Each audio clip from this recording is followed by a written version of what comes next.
Hey everyone, I'm Peter Stories, here to guide you today. If you use this video to drift off to sleep, please tap like, hit subscribe, and drop a comment telling me where you're watching from and what time it is there. Now settle in, get cozy, and let yourself relax.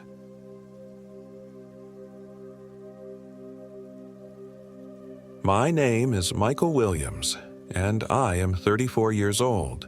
This happened in Shawnee State Forest, Ohio, just last summer.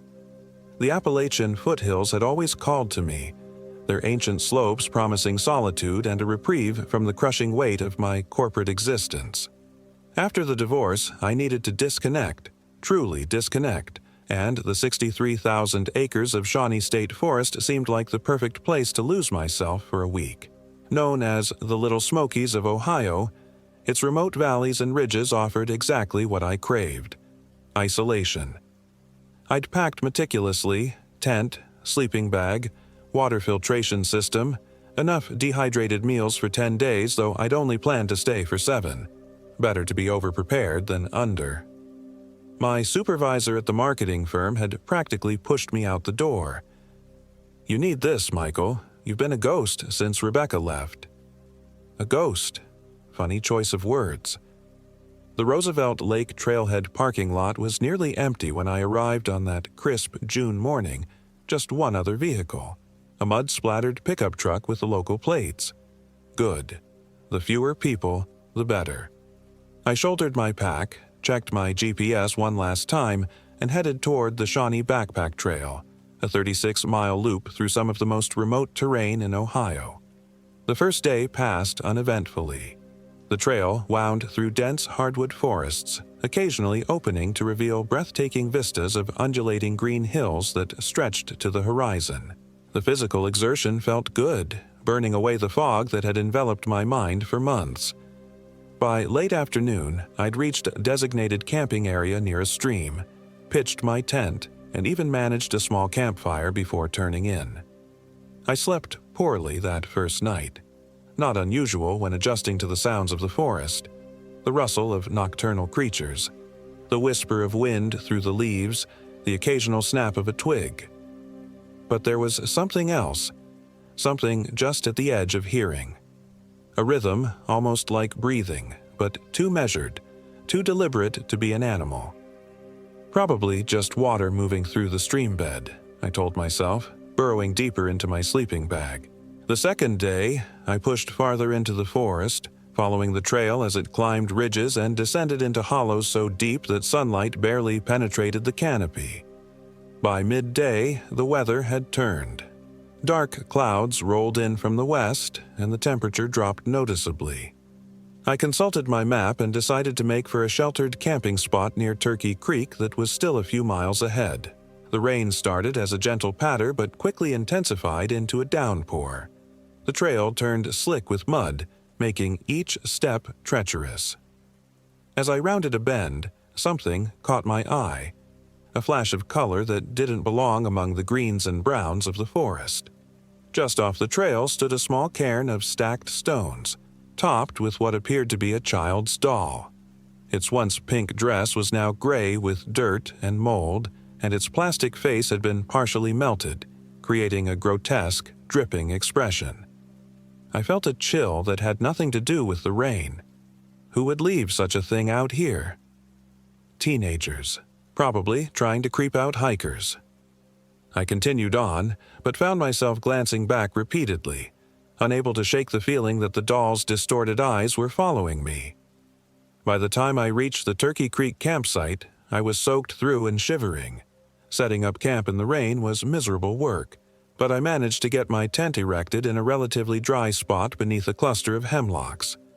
There would be no fire tonight. Everything was too wet. I changed into dry clothes, heated a pouch of beef stew over my small camp stove, and huddled in my tent as darkness fell, listening to the rain drumming against the nylon. That's when I heard it again. That same rhythmic sound from the previous night, but closer now. Much closer. Like someone standing just outside my tent, breathing in perfect, measured intervals. I froze, spoon halfway to my mouth. "Hello," I called out, trying to keep my voice steady. "Is someone there?" No response except the continued breathing and the patter of rain. I fumbled for my flashlight and knife. "I can hear you out there. What do you want?" The breathing stopped abruptly.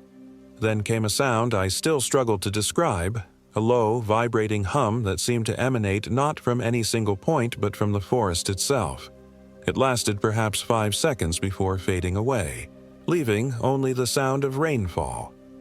I barely slept that night, drifting in and out of uneasy consciousness, jerking awake at every sound.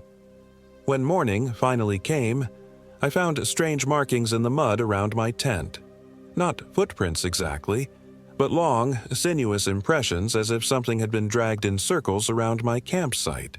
I told myself they were just water runoff patterns, but deep down, I knew better.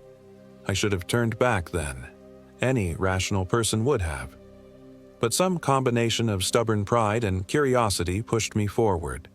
I'd come for solitude and to prove something to myself, that I could still function independently after years of marriage, that I wasn't broken by Rebecca's departure. So I continued deeper into Shawnee State Forest, following the trail as it wound through a section known locally as Whispering Hollows. The name, I would soon discover, was terrifyingly apt. The rain had stopped, but the forest remained shrouded in mist, giving the trees an ephemeral, ghostly quality. The trail dipped into a particularly deep hollow where the trees grew so close together that their branches intertwined overhead, creating a natural tunnel. As I walked through this corridor, the temperature dropped noticeably, and I could see my breath clouding before me despite it being June. Beautiful in a creepy way, isn't it? The voice nearly caused me to jump out of my skin. I whirled around to find a man standing on the trail perhaps 10 feet behind me. He was tall and rail-thin, dressed in worn hiking clothes that hung loosely on his frame. His face was deeply lined and weathered, with a salt and pepper beard that reached the middle of his chest. How he had approached so silently, I couldn't fathom. "Sorry to startle you," he said, smiling to reveal tobacco-stained teeth. "Name's Elias. Elias Harmon. Don't get many through hikers this time of year." "Michael," I replied, still trying to calm my racing heart. "Michael Williams. I'm just out for a week or so, clearing my head." Elias nodded sagely. "These woods are good for that. Been walking them most of my life. Know 'em better than I know the back of my own hand." He chuckled, but there was something off about the sound. Too high. Too strained. "You from around here?" I asked, unsure whether I welcomed the company or resented the intrusion. "Born and raised in Otway, just outside the forest. Still got a cabin nearby." He gestured vaguely eastward. "Where you headed today?" I hesitated, suddenly reluctant to share my plans with this stranger. "Just following the trail, taking it as it comes." Elias's eyes narrowed slightly. "Planning to camp in the hollow?" "Maybe. Why?" He looked away, his gaze tracking something in the forest that I couldn't see. "No reason, just that there's better spots a few miles on. More hospitable." "I appreciate the tip," I said, eager to end the conversation and continue my hike. Elias took a step closer, and I caught a whiff of something unpleasant. Not body odor exactly, but a musty, organic smell like wet leaves and soil. "Word of advice," he said, his voice dropping to just above a whisper. "Whatever you hear tonight, don't answer. And don't, under any circumstance, leave your tent after dark, no matter who calls your name." A chill raced down my spine. "What are you talking about?" But Elias was already backing away, that strange smile still fixed on his face. "Enjoy your hike, Michael Williams. Hope to see you on your way back through." With that, he turned and walked back the way he had come, soon disappearing around a bend in the trail. I stood there for several minutes, disturbed by the encounter and the cryptic warning. Part of me wanted to follow Elias and demand a proper explanation, but a stronger instinct urged me to put as much distance between us as possible. I continued hiking, but the encounter had left me unsettled. The forest, which had seemed merely mysterious and beautiful before, now felt watchful, almost malevolent. Every rustle in the underbrush made me start, and I found myself constantly looking over my shoulder, half expecting to see Elias's gaunt form trailing behind me. By late afternoon, I'd reached the heart of Whispering Hollows, a depression in the land where several small streams converged. Despite Elias's warning, or perhaps because of it, I decided to make camp there. A small clearing near the water offered a flat spot for my tent and enough open sky to dispel some of the claustrophobia I'd been feeling all day. As I set up camp, I noticed numerous small cairns similar to the one I'd seen the previous day, stacked stones arranged in deliberate patterns throughout the clearing. None had dolls atop them, but several were adorned with strange bundles of twigs tied with what looked like human hair. I told myself they were art installations or trail markers, but they looked older, more sinister than that. The sun was setting by the time I finished setting up camp. I got a small fire going and heated my dinner, trying to focus on the simple pleasure of a hot meal after a long day's hike, rather than on the growing unease in the pit of my stomach. As darkness fell, an unusual silence descended upon the hollow. No insect chirps, no rustling of nocturnal animals, not even the sound of wind in the trees. Just absolute, oppressive silence. Until the whispering began. It started so faintly I thought I was imagining it, wordless murmurings at the very threshold of hearing, but it grew gradually louder, seeming to come from all directions at once. Still no distinct words, just the unmistakable cadence of human speech, urgent and insistent. I stoked my fire higher, the dancing flames providing meager comfort against the darkness beyond. "Who's there?" I called out, my voice sounding thin and frightened even to my own ears. The whispering stopped immediately, leaving that unnatural silence again. Then, carried on a sudden breeze that set the trees swaying, came a single word, spoken in a voice that was simultaneously childlike and ancient. "Michael." My blood turned to ice. I scrambled into my tent, zipping the door closed as if the thin nylon could offer any real protection. My hands shook as I fumbled for my flashlight and knife. Outside, the whispering resumed, louder now, multiple voices overlapping. And though I still couldn't make out most of the words, one phrase came through with terrifying clarity. "He's alone." I clutched my knife with white-knuckled fingers, my back pressed against the far side of the tent. "Don't answer," Elias had said. "Don't leave your tent after dark." Advice I was now desperately eager to follow. The minutes stretched into hours. The whispering would fade away only to return stronger than before, sometimes so close it seemed the speakers must be pressing their lips directly against the tent fabric. Occasionally, something would brush against the outside of the tent, a gentle, sliding contact that traced the entire perimeter before disappearing.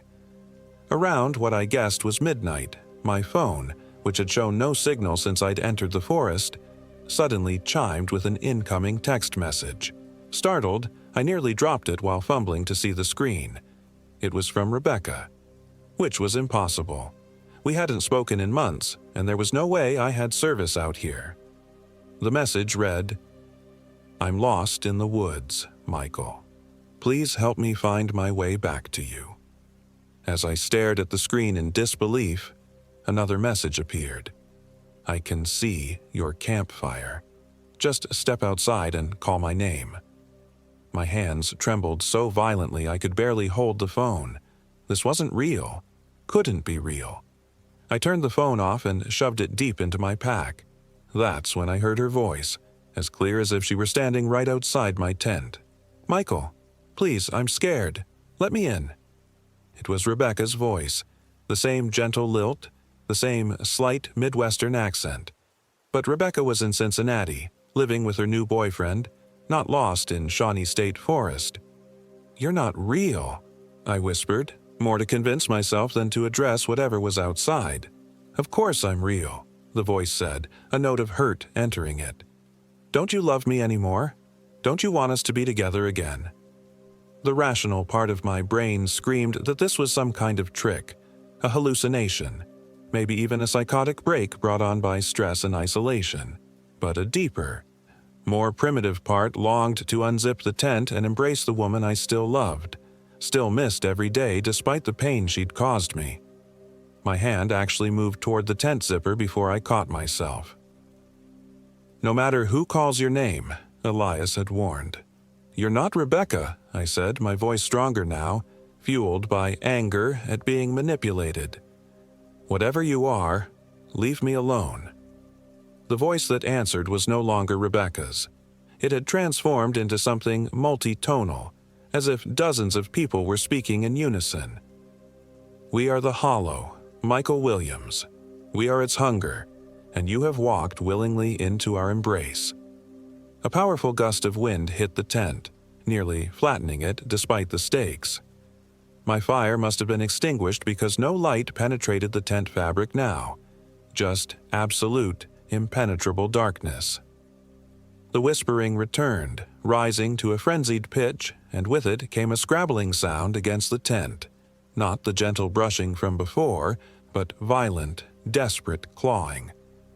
I curled into a ball, knife still clutched in my hand, and began to pray for the first time since I was a child. The assault on my tent continued for what felt like hours, the fabric stretching and distorting as if hands, or things like hands, were pressing from all directions.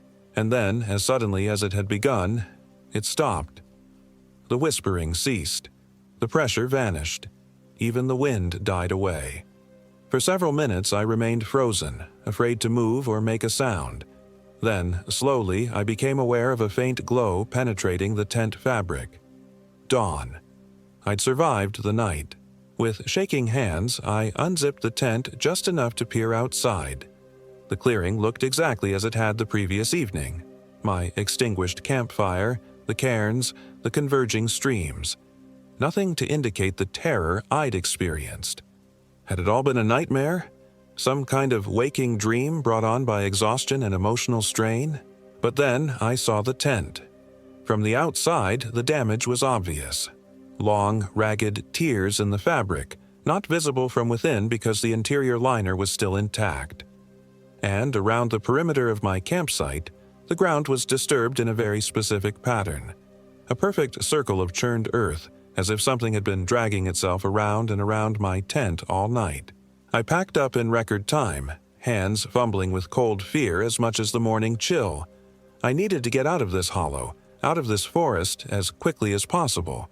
As I shouldered my pack and took one last look at the campsite, I noticed something I'd missed in my panicked packing. One of the cairns had been altered. The stones had been rearranged, and sitting atop them now was a crude figure made of twigs and bound with what I was now certain was human hair.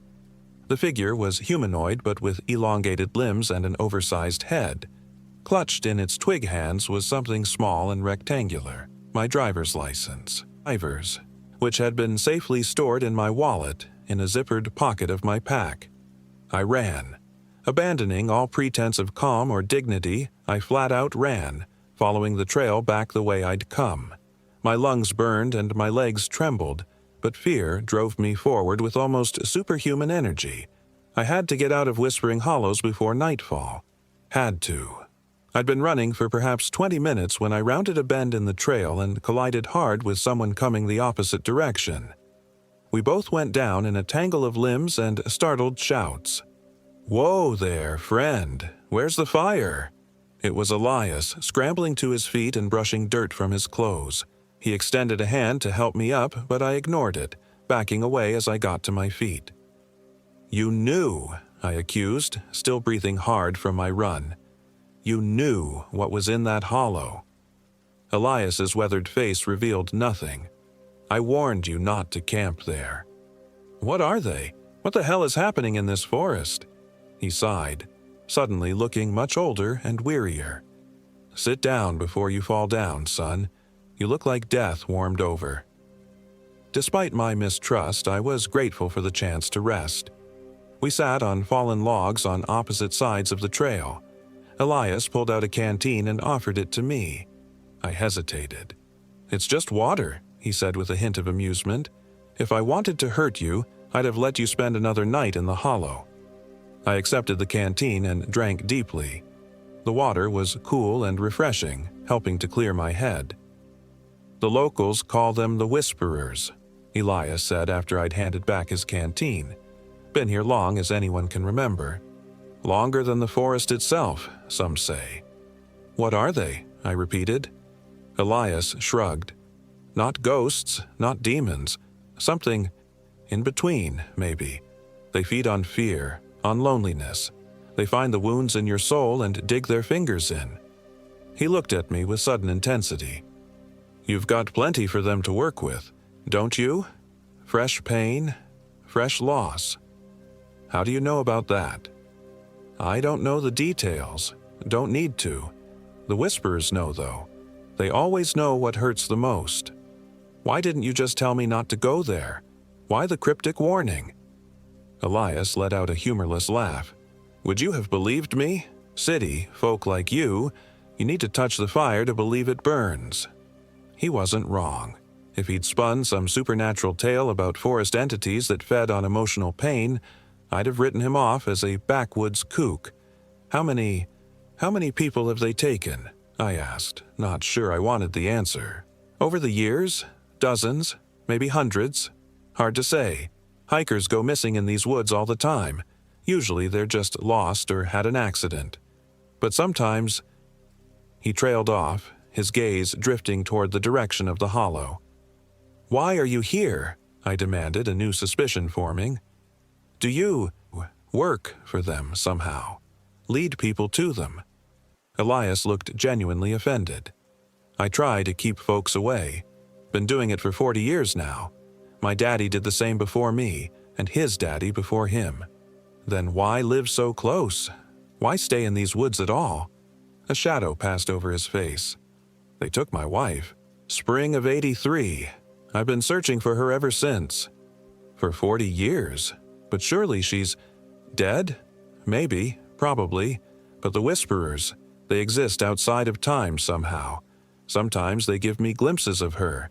Sometimes I hear her voice as clear as the day she disappeared." His eyes had taken on a faraway look, so I stay. I warn who I can, and I keep looking. We sat in silence for a long moment. I didn't know whether to believe Elias's story or to dismiss him as a grief-maddened old man who'd created supernatural explanations for a tragic but mundane loss. "You should go," he said finally. "Get back to the trailhead before dark. Don't stop. Don't set up camp again until you're well clear of this part of the forest." I nodded and stood, readjusting my pack. "What about you?"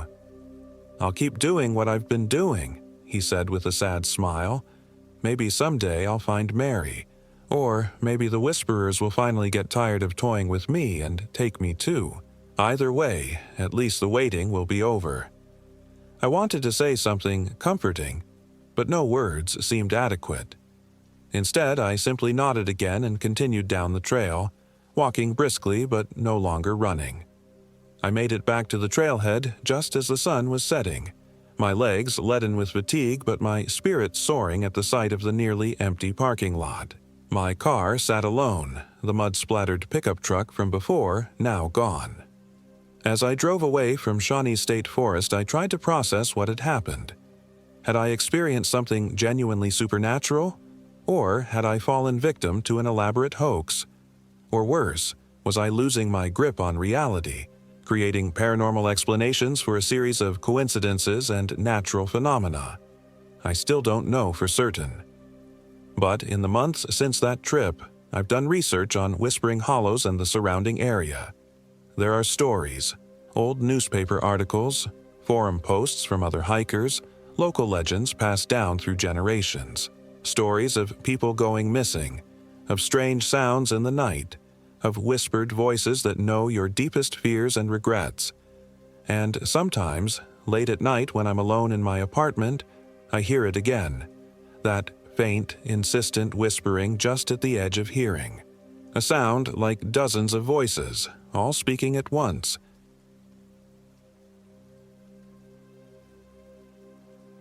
"My name is James Anderson, and I am 34 years old.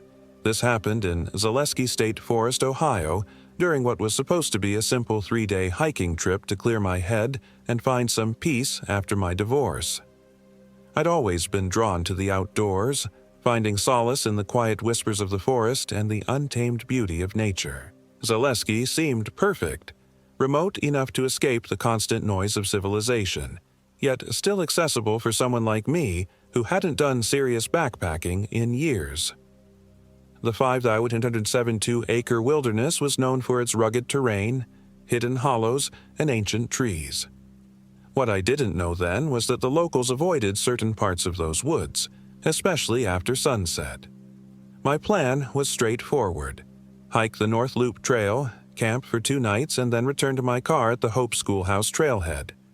I'd researched the area thoroughly, packed all the essentials, and even splurged on some new gear: a lightweight tent, a down sleeping bag rated for temperatures well below what I expected to encounter in early October, and a satellite messenger in case of emergencies. The weather forecast promised clear skies and mild temperatures, perfect hiking conditions. I arrived at the trailhead around noon on Friday, the gravel parking lot nearly empty save for 2 other vehicles. A good sign, I thought. I'd have the solitude I was craving without feeling completely isolated. After double-checking my pack and locking my car, I set off down the trail, breathing deeply of the crisp autumn air. The forest was ablaze with color, the maples and oaks dressed in vibrant reds and golds. Sunlight filtered through the canopy, dappling the forest floor with shifting patterns of light and shadow. The first few miles were exactly what I needed: the rhythmic crunch of leaves beneath my boots, the occasional rustle of wildlife in the underbrush, the distant call of birds. I stopped occasionally to take photos or consult my map, marking my progress and enjoying the simple pleasure of being alone with my thoughts. By late afternoon, I'd covered about 8 miles and decided to make camp near Raccoon Creek, a spot marked on my trail map as a designated camping area. The site was perfect: a small clearing near the creek, sheltered by a stand of towering hemlocks. I set up my tent, gathered firewood, and by sunset had a cheerful blaze going. As I sat beside the fire eating my dinner of dehydrated beef stew, I felt a contentment I hadn't experienced in months. The stress of the divorce, the custody arrangements for our daughter Emma, the financial strain, all of it seemed distant and manageable in the embrace of the forest. As darkness fell, the woods came alive with night sounds: the soft hooting of owls, the chirping of crickets, the occasional rustle of nocturnal creatures. I stayed by the fire until it burned down to glowing embers, watching the sparks rise toward the star-filled sky. When the chill of the night finally drove me into my tent, I fell asleep almost immediately, lulled by the gentle sound of the creek. I woke sometime in the middle of the night, disoriented and unsure what had disturbed my sleep. The inside of the tent was pitch black, and outside, the forest had fallen eerily silent. No crickets, no owls, no rustling leaves, just a heavy, oppressive silence that seemed to press against the thin fabric of my tent. I lay perfectly still, straining my ears when I heard it: a soft, deliberate footfall just outside my tent. Then another, and another. Something was circling my campsite. My heart hammered against my ribs as I reached for my flashlight, my fingers fumbling in the darkness. When I finally clicked it on, the beam illuminated nothing but the interior of my tent. I held my breath, listening. The footsteps had stopped the moment my light came on. "Hello?" I called out, my voice sounding thin and reedy in the silence. "Is someone there?" No response. I unzipped the tent flap just enough to peer outside. The clearing was bathed in pale moonlight, the remains of my fire nothing but gray ash. Nothing moved, nothing made a sound. After several minutes of tense observation, I convinced myself it must have been a deer or perhaps a raccoon investigating my campsite. I zipped the tent closed and tried to go back to sleep, though it took a long time for my heart rate to return to normal. The second time I woke, it was to the sound of whispering. Faint, almost inaudible, a voice, or voices, seemed to be just at the edge of my hearing. I couldn't make out words, just a sibilant, rhythmic murmuring that might have been the wind through the leaves or water over stones. Except there was no wind, and the creek was too far to be heard so clearly. I sat up, fully awake now, and realized two things simultaneously. The inside of my tent was illuminated by a faint, pulsing glow that seemed to be coming from outside, and the whispering was getting louder. With trembling hands, I unzipped the tent flap and peered out once more. What I saw froze the blood in my veins. Approximately 50 yards away, at the edge of the clearing where the trees grew thick and close, stood a figure. Human in shape, but wrong somehow. Too tall, too thin, its proportions subtly distorted. It was difficult to make out details in the darkness, but I could clearly see that it was the source of the strange light, a sickly greenish glow that emanated not from something it carried but from the figure itself, and it was staring directly at my tent. I ducked back inside, heart pounding so hard I could feel it in my throat. My mind raced through explanations. Another hiker playing a prank? A forest ranger with some kind of light?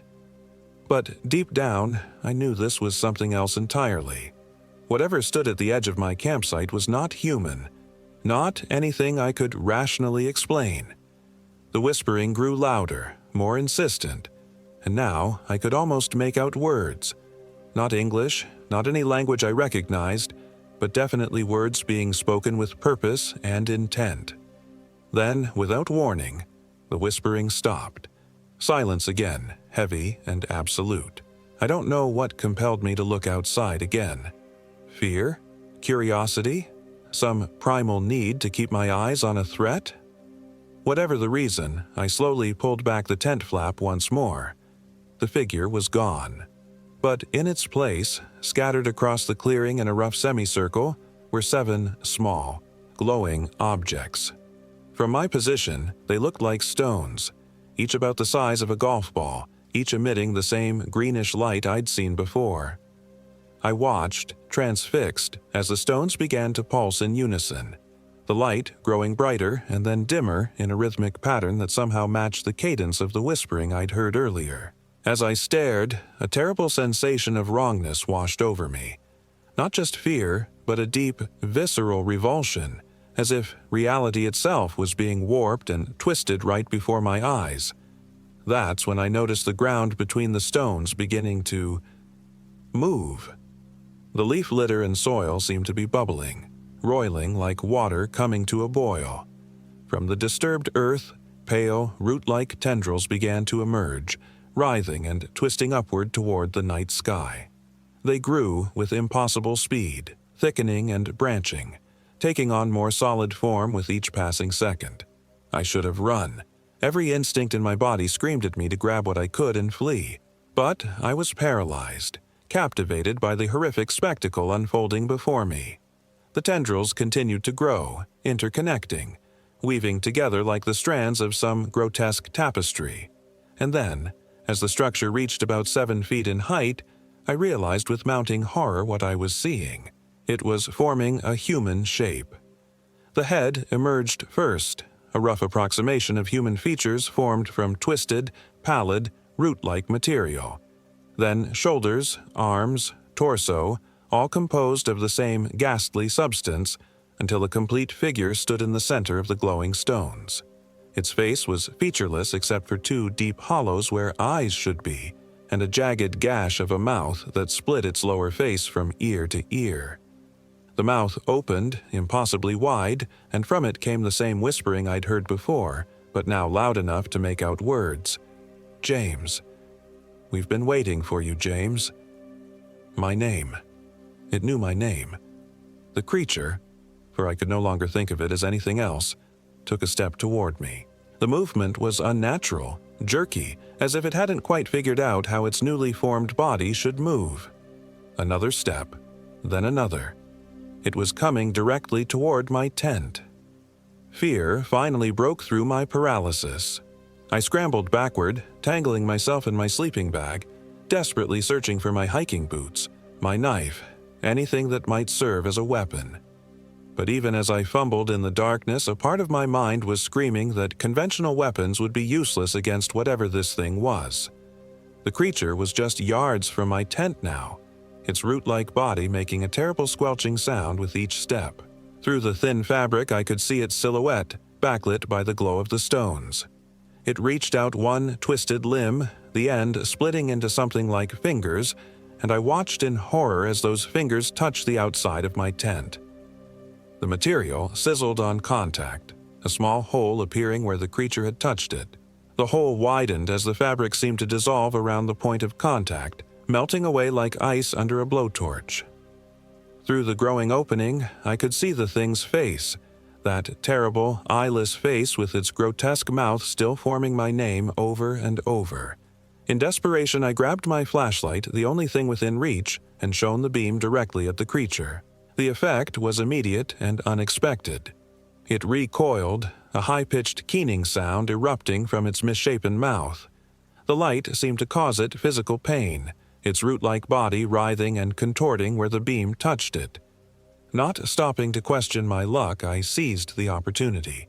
I grabbed my backpack, shoved my feet into my boots without lacing them, and burst through the opposite side of my tent, tearing through the fabric in my panic to get away. I sprinted across the clearing toward the trail, flashlight clutched in my white-knuckled grip, not daring to look back. I ran blindly through the forest, branches whipping at my face, roots threatening to trip me with every step. My only thought was to put as much distance as possible between myself and that clearing. I had no idea which direction I was headed. The trail was lost to me in the darkness and my panic, but I didn't care. Away. I just needed to get away. How long I ran, I can't say.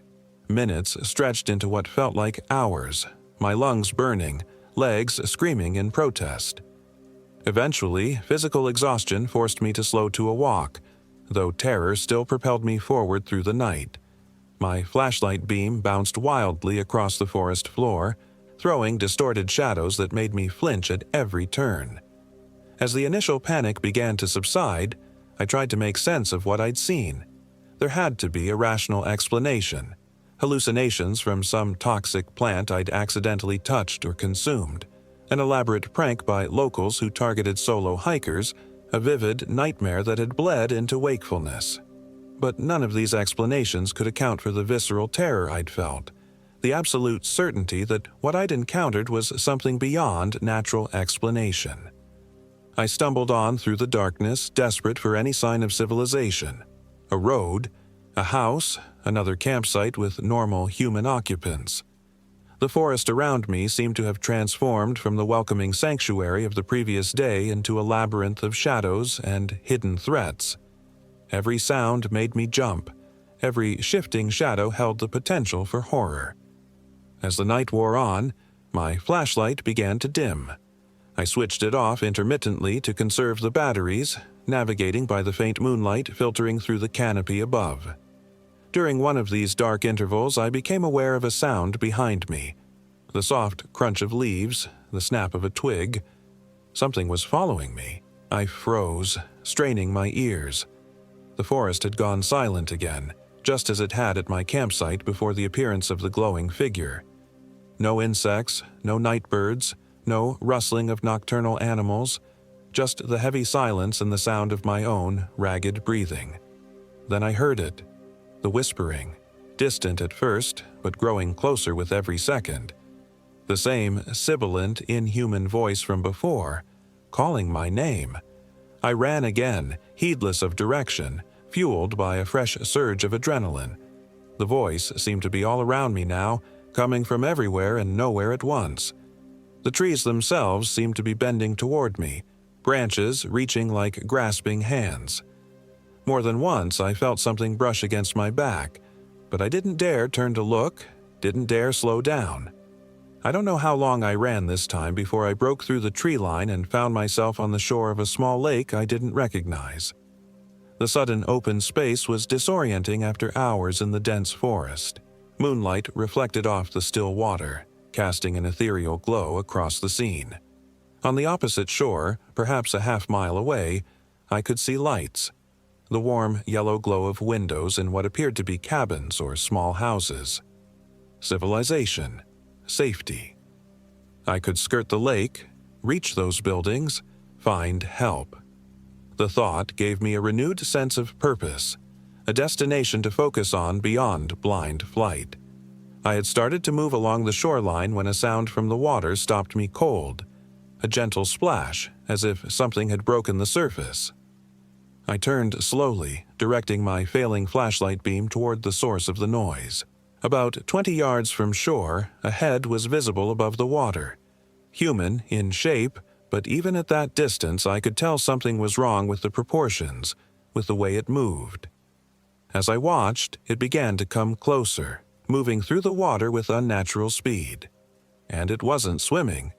It was walking, as if the lake were only ankle deep, though I knew it must be much deeper at that distance from shore. The beam of my flashlight caught its face as it drew nearer, and I had to stifle a scream. It was the same creature from the clearing, its root-like body now slick and gleaming with water, its eyeless face fixed in my direction, that terrible gash of a mouth opening and closing as it whispered my name. I backed away from the shore, my eyes fixed on the approaching horror. It was only about 10 yards from land now, still advancing with that same steady, purposeful stride. As it neared the shallows, I saw that its body didn't end at the waterline. Below the surface, it extended downward in a mass of writhing tendrils that dragged along the lake bottom, stirring up clouds of silt and debris. My back hit something solid, a tree at the edge of the forest. I was trapped between the creature in the lake and the darkness of the woods I'd just fled. In desperation, I switched off my flashlight, hoping that without its beam to guide it, the thing might lose track of me. I held my breath, pressed myself against the tree trunk, and tried to make myself as small and silent as possible. The splashing stopped. Through the darkness, I could just make out the creature's silhouette at the water's edge, its head swiveling slowly from side to side as if sniffing the air. It took one halting step onto the shore, then another. Water streamed from its body, and with each step, it seemed to change, the dripping tendrils hardening back into the more solid, root-like structure I'd seen in the clearing. It paused, cocking its head at an impossible angle. Then it spoke, its voice no longer a whisper but a dry, rustling sound like dead leaves blown across pavement. "I can smell your fear, James. It draws me to you. It feeds me." The creature took another step in my direction, then stopped, its head tilting again as if listening. From somewhere in the distance came a new sound, the baying of dogs. The thing turned toward the sound, its body tensing. The barking grew louder, accompanied now by the shouts of human voices and the beam of powerful flashlights cutting through the trees from the direction of the cabins I'd seen. The creature made a sound, a hiss of frustration or anger, and began to back toward the water. As the lights and voices drew nearer, it moved with increasing urgency, slipping back into the lake with barely a splash. Within seconds, it had submerged completely, leaving only ripples to mark its departure. I remained frozen against the tree, unsure if what was approaching was truly salvation or perhaps something worse. The barking grew louder, and then flashlight beams swept across me, momentarily blinding me after so long in near darkness. "Over here! We got someone!" a gruff voice called out.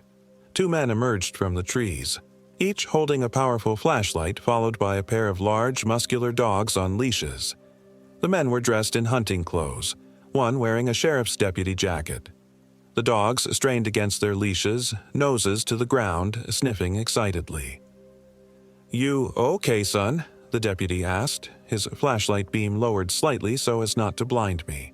"We got a report of strange lights and noises out this way. You camping alone?" I nodded, unable to find my voice. Now that the immediate danger had passed, I found myself shaking uncontrollably, the full impact of the night's terror catching up to me. "What's your name?" the other man asked, eyeing me suspiciously. James," I managed to stammer. "James Anderson." The two men exchanged a significant look. "Anderson, huh?" the deputy said slowly. You related to the Andersons from Lake Hope? I shook my head. No, I'm from Columbus, just here hiking the North Loop Trail. Another meaningful glance between the men. The dogs were agitated now, pulling toward the lake, growling low in their throats. Well, Mr. Anderson, you're about 4 miles off that trail, the deputy said, and you're on private property. This here's the old Holloway place. He gestured toward the cabins across the lake. We're the caretakers. Owner called us when he saw lights moving through the woods. Said it looked like that trouble from 87 starting up again. I had no idea what he meant by that trouble from 87, but I sensed an undercurrent to his words that made me uneasy.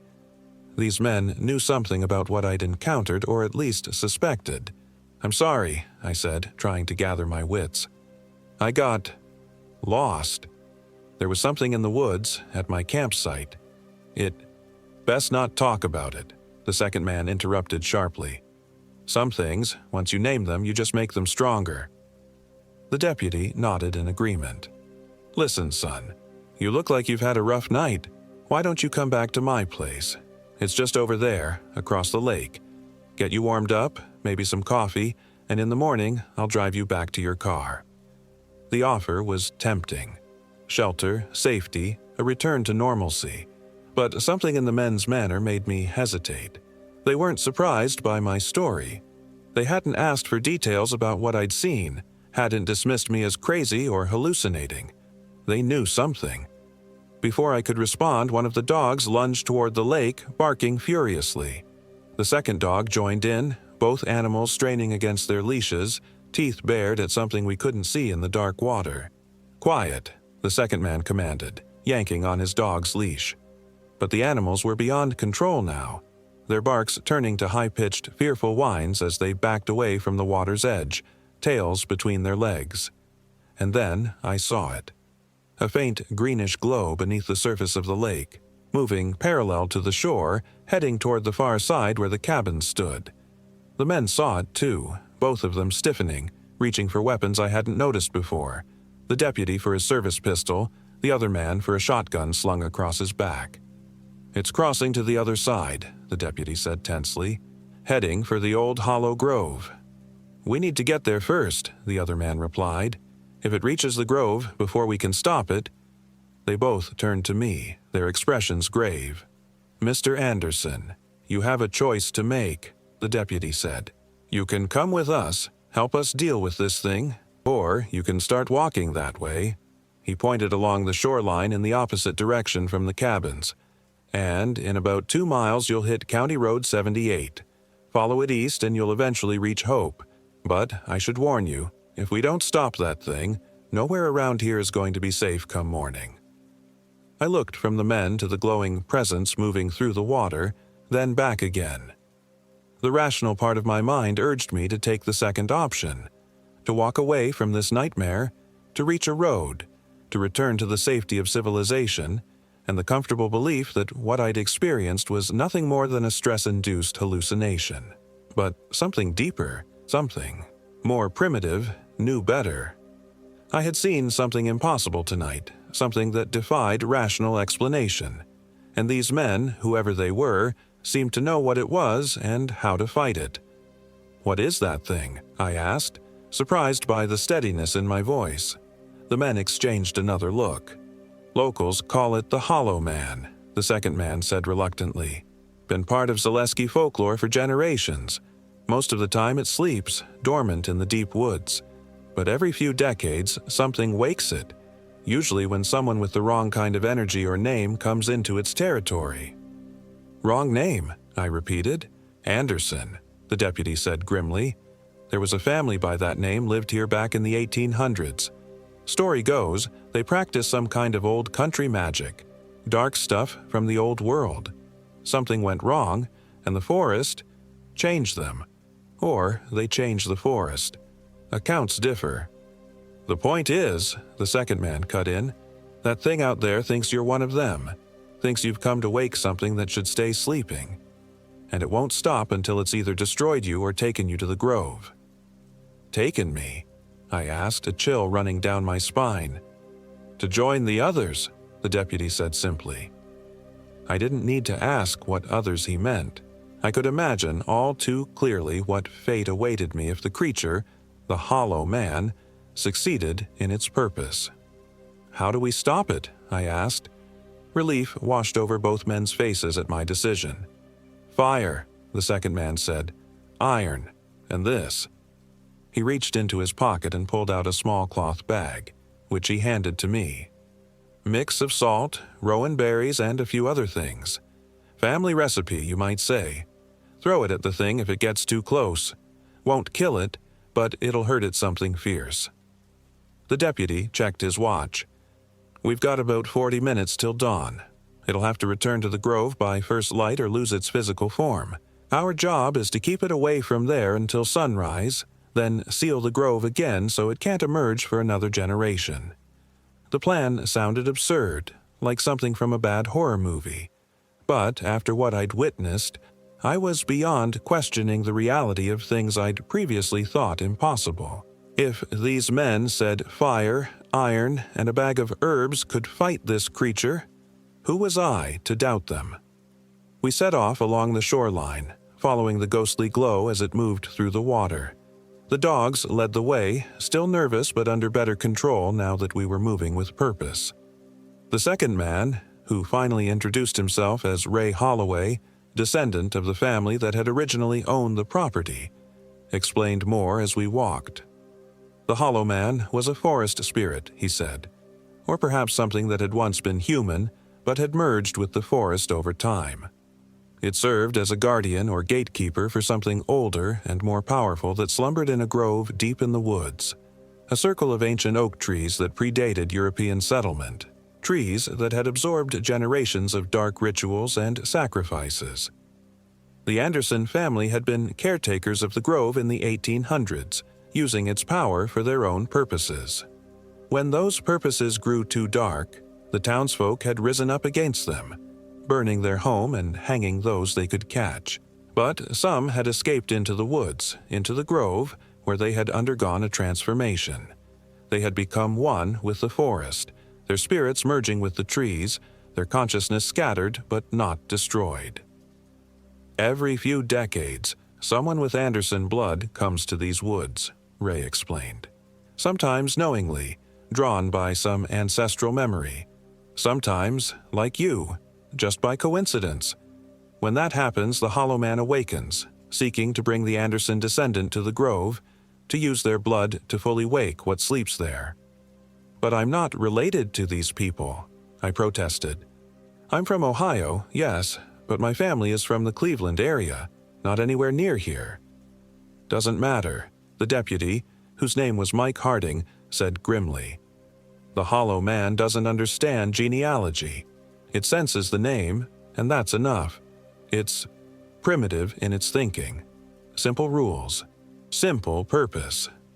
As we neared the far side of the lake, the glow in the water began to move toward shore.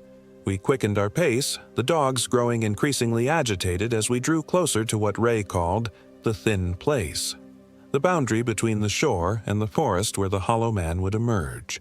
"Remember," Ray instructed me, "if it gets past us, head for open ground. It's strongest in the woods, weaker in the open, and whatever happens, don't let it touch you.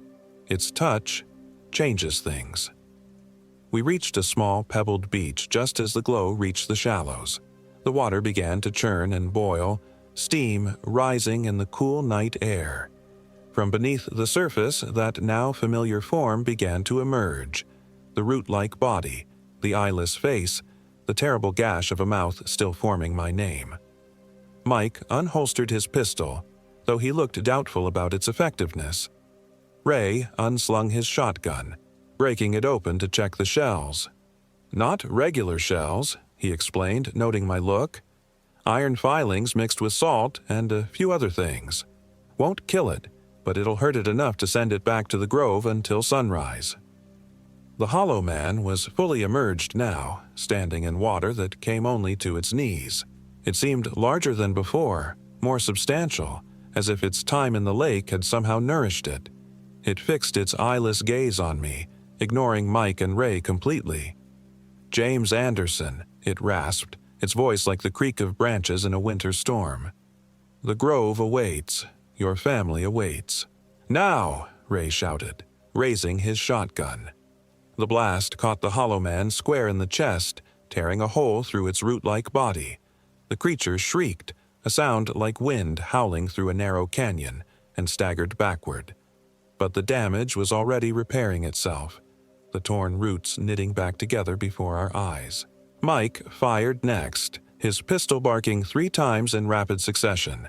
The bullets tore through the Hollow Man's form, causing it to jerk and twist with each impact. But, like the shotgun blast, the damage was temporary at best. The creature took another step forward, emerging fully from the water onto the shore. As its feet touched solid ground, the beach beneath it began to change. The pebbles turning black and shriveled, tiny shoots and tendrils erupting from the soil between them. The transformation spread outward from the Hollow Man in a widening circle, the natural world warping and twisting into something diseased and wrong. "The bag!" Ray shouted at me. "Use it now!" Fumbling with numb fingers, I pulled the cloth bag from my pocket. It was warm to the touch, almost hot, vibrating with some energy I couldn't identify. Without thinking too deeply about what I was doing, I hurled it at the advancing creature. The bag struck the Hollow Man in the face and burst apart on impact. Its contents, a mixture of herbs, berries, and what looked like coarse salt, scattering across the creature's root-like skin. The effect was immediate and dramatic. The Hollow Man's body began to smoke and sizzle where the mixture touched it, the roots blackening and shriveling like wood in a fire. It let out another unearthly shriek, clawing at its face with twisted limbs that seemed to be losing their coherence, breaking apart into individual roots and tendrils. "It's working," Mike exclaimed. "Ray, the torches!" Ray reached into his pack and pulled out 3 items that looked like road flares but seemed handmade. He struck one against a stone, and it burst into brilliant crimson flame. The light it cast was different from ordinary fire. More intense, deeper in color, almost alive. He handed one to each of us, keeping the third for himself. "Form a triangle," he instructed, moving to position himself to my left. "Don't break the formation no matter what happens." Mike took up position to my right, and I stood at the point of the triangle closest to the Hollow Man, which was still writhing in pain from the contents of the bag but already beginning to recover, its form re-solidifying. "Now what?" I asked, gripping the flare so tightly my knuckles turned white. "We force it back," Ray said grimly. "Step by step, we drive it away from the shore, away from the grove, until sunrise traps it in whatever form it's in, away from its source of power." The Hollow Man had recovered enough to focus on us again, its eyeless face somehow conveying rage and hatred despite its lack of features. It took a step toward me, then hesitated as the light from our flares fell upon it. "Together," Ray called. "Advance." As one, we took a step forward, the flares extended before us. The Hollow Man retreated a step, hissing like steam escaping a pressure valve. Another step forward from us, another retreat from the creature. Slowly, methodically, we began to drive it away from the shore, back toward the forest but on a trajectory that would take it away from the grove Ray had mentioned. The creature fought against our advance, trying to circle around to find a gap in our formation. But whenever it moved too far in one direction, the person on that side would thrust their flare forward, driving it back to the center. It was working. We were containing it, controlling it, forcing it away from whatever dark purpose it had intended.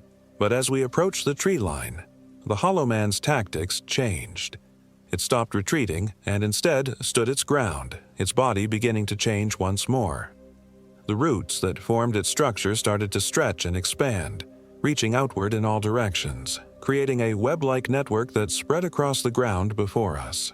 From these extended roots, new growths began to form, smaller versions of the Hollow Man, each one only about 3 feet tall but otherwise identical to their parent. "Many hollows," Ray spat. "I've seen this before, in '87. They're weaker than the main form, but there are more of them."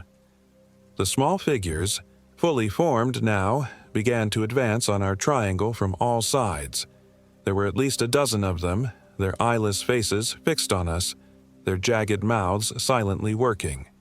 "Keep the formation," Mike urged as one of the mini hollows darted forward only to recoil from his flare. "They're testing us, looking for weakness." We stood back to back now, the flares creating a circle of crimson light around us. The mini hollows probed the boundary of that light, retreating when it touched them but immediately trying again from a different angle.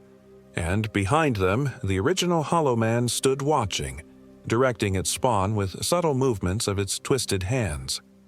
"How long until sunrise?" I asked, my voice tight with tension. Mike checked his watch. 22 minutes.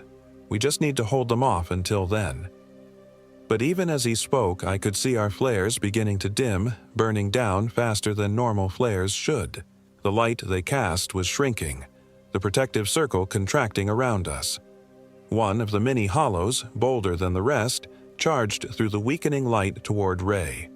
He swung his flare like a club, catching the creature across what passed for its face. It burst into flame on contact, withering into a blackened husk that crumbled to ash within seconds. But the effort cost Ray. His flare, already dim, guttered and went out. "Down to 2, he muttered, drawing a hunting knife from his belt.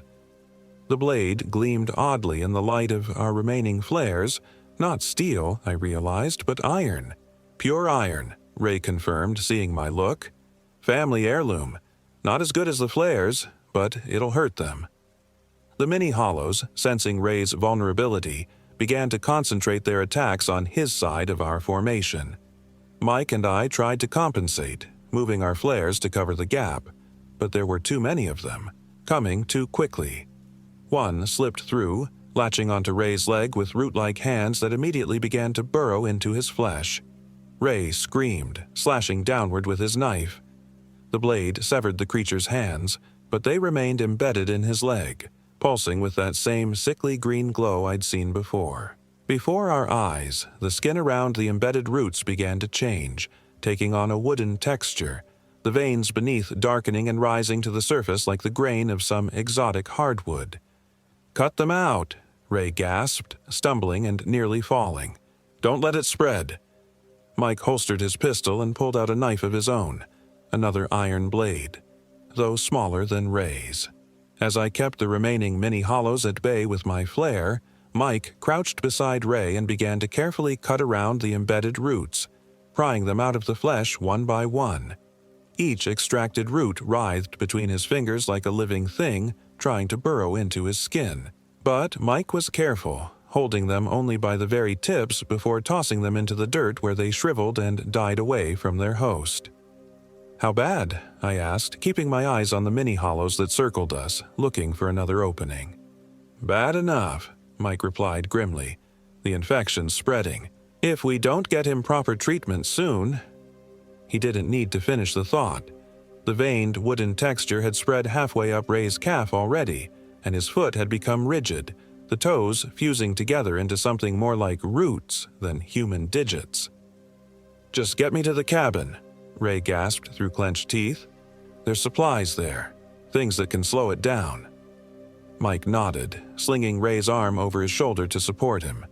My flare was beginning to sputter now, the crimson light fading. The mini hollows sensed our weakening defense and began to press closer, moving in jerky, uncoordinated steps like marionettes controlled by a novice puppeteer. And behind them, the original Hollow Man stood watching, patient, almost contemplative. It hadn't moved since creating its smaller counterparts, content to let them do its work. But as my flare dimmed further, I saw it stir, rising to its full height, those eyeless sockets fixed on me. "James," it called, its voice stronger now, more human. "The grove is waiting. Your blood is the key." "Don't listen," Mike warned, struggling to support Ray's weight while keeping his knife ready. "It'll say anything to draw you in." The Hollow Man took a step forward, then another. The mini hollows parted before it, creating a path directly to me. My flare was almost spent now, barely brighter than a candle flame. "You want to know the truth, don't you, James?" the creature continued, its voice taking on an almost gentle tone.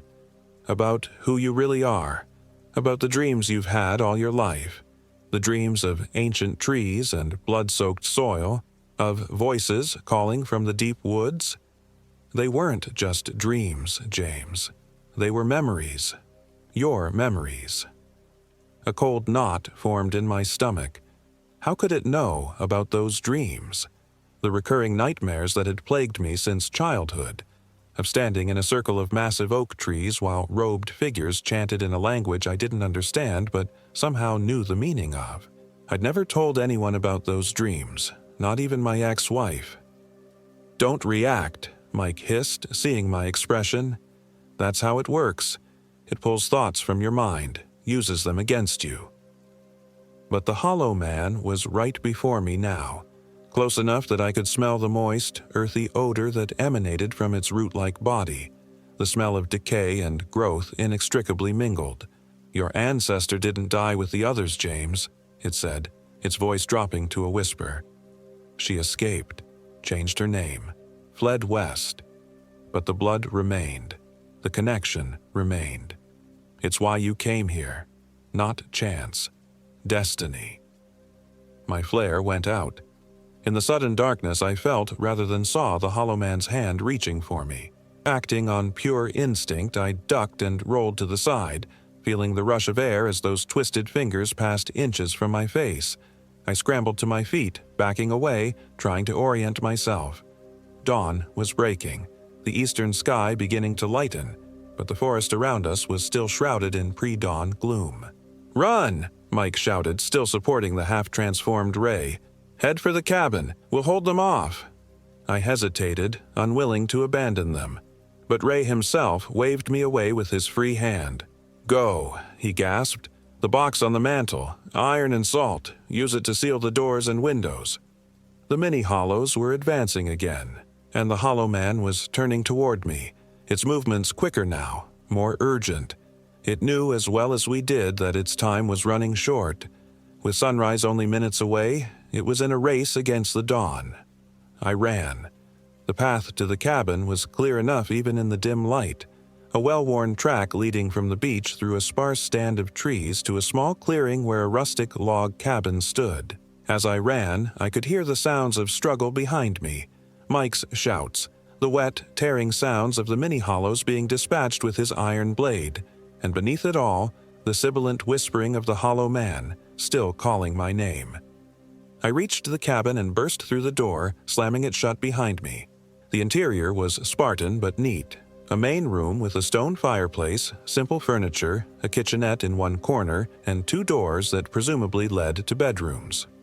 On the mantel above the fireplace sat a wooden box, elaborately carved with symbols I didn't recognize but which made my eyes hurt to look at directly. I grabbed the box and opened it. Inside was a mixture of coarse salt and what looked like iron filings, along with a folded piece of paper. I unfolded the paper to find instructions written in a shaky hand. Line every entrance. Doors, windows, even the chimney. Speak the words as you lay the lines. Do not break the lines once laid. Do not leave the cabin until full daylight.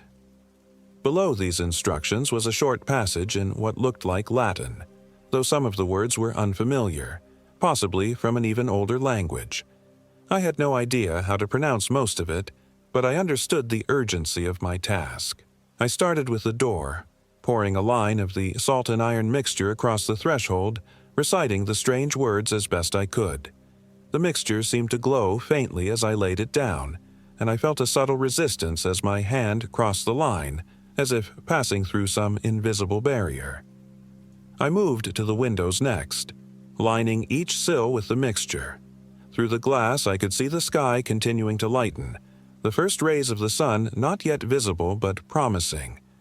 And moving across the clearing toward the cabin was the Hollow Man, alone now, Mike and Ray nowhere to be seen.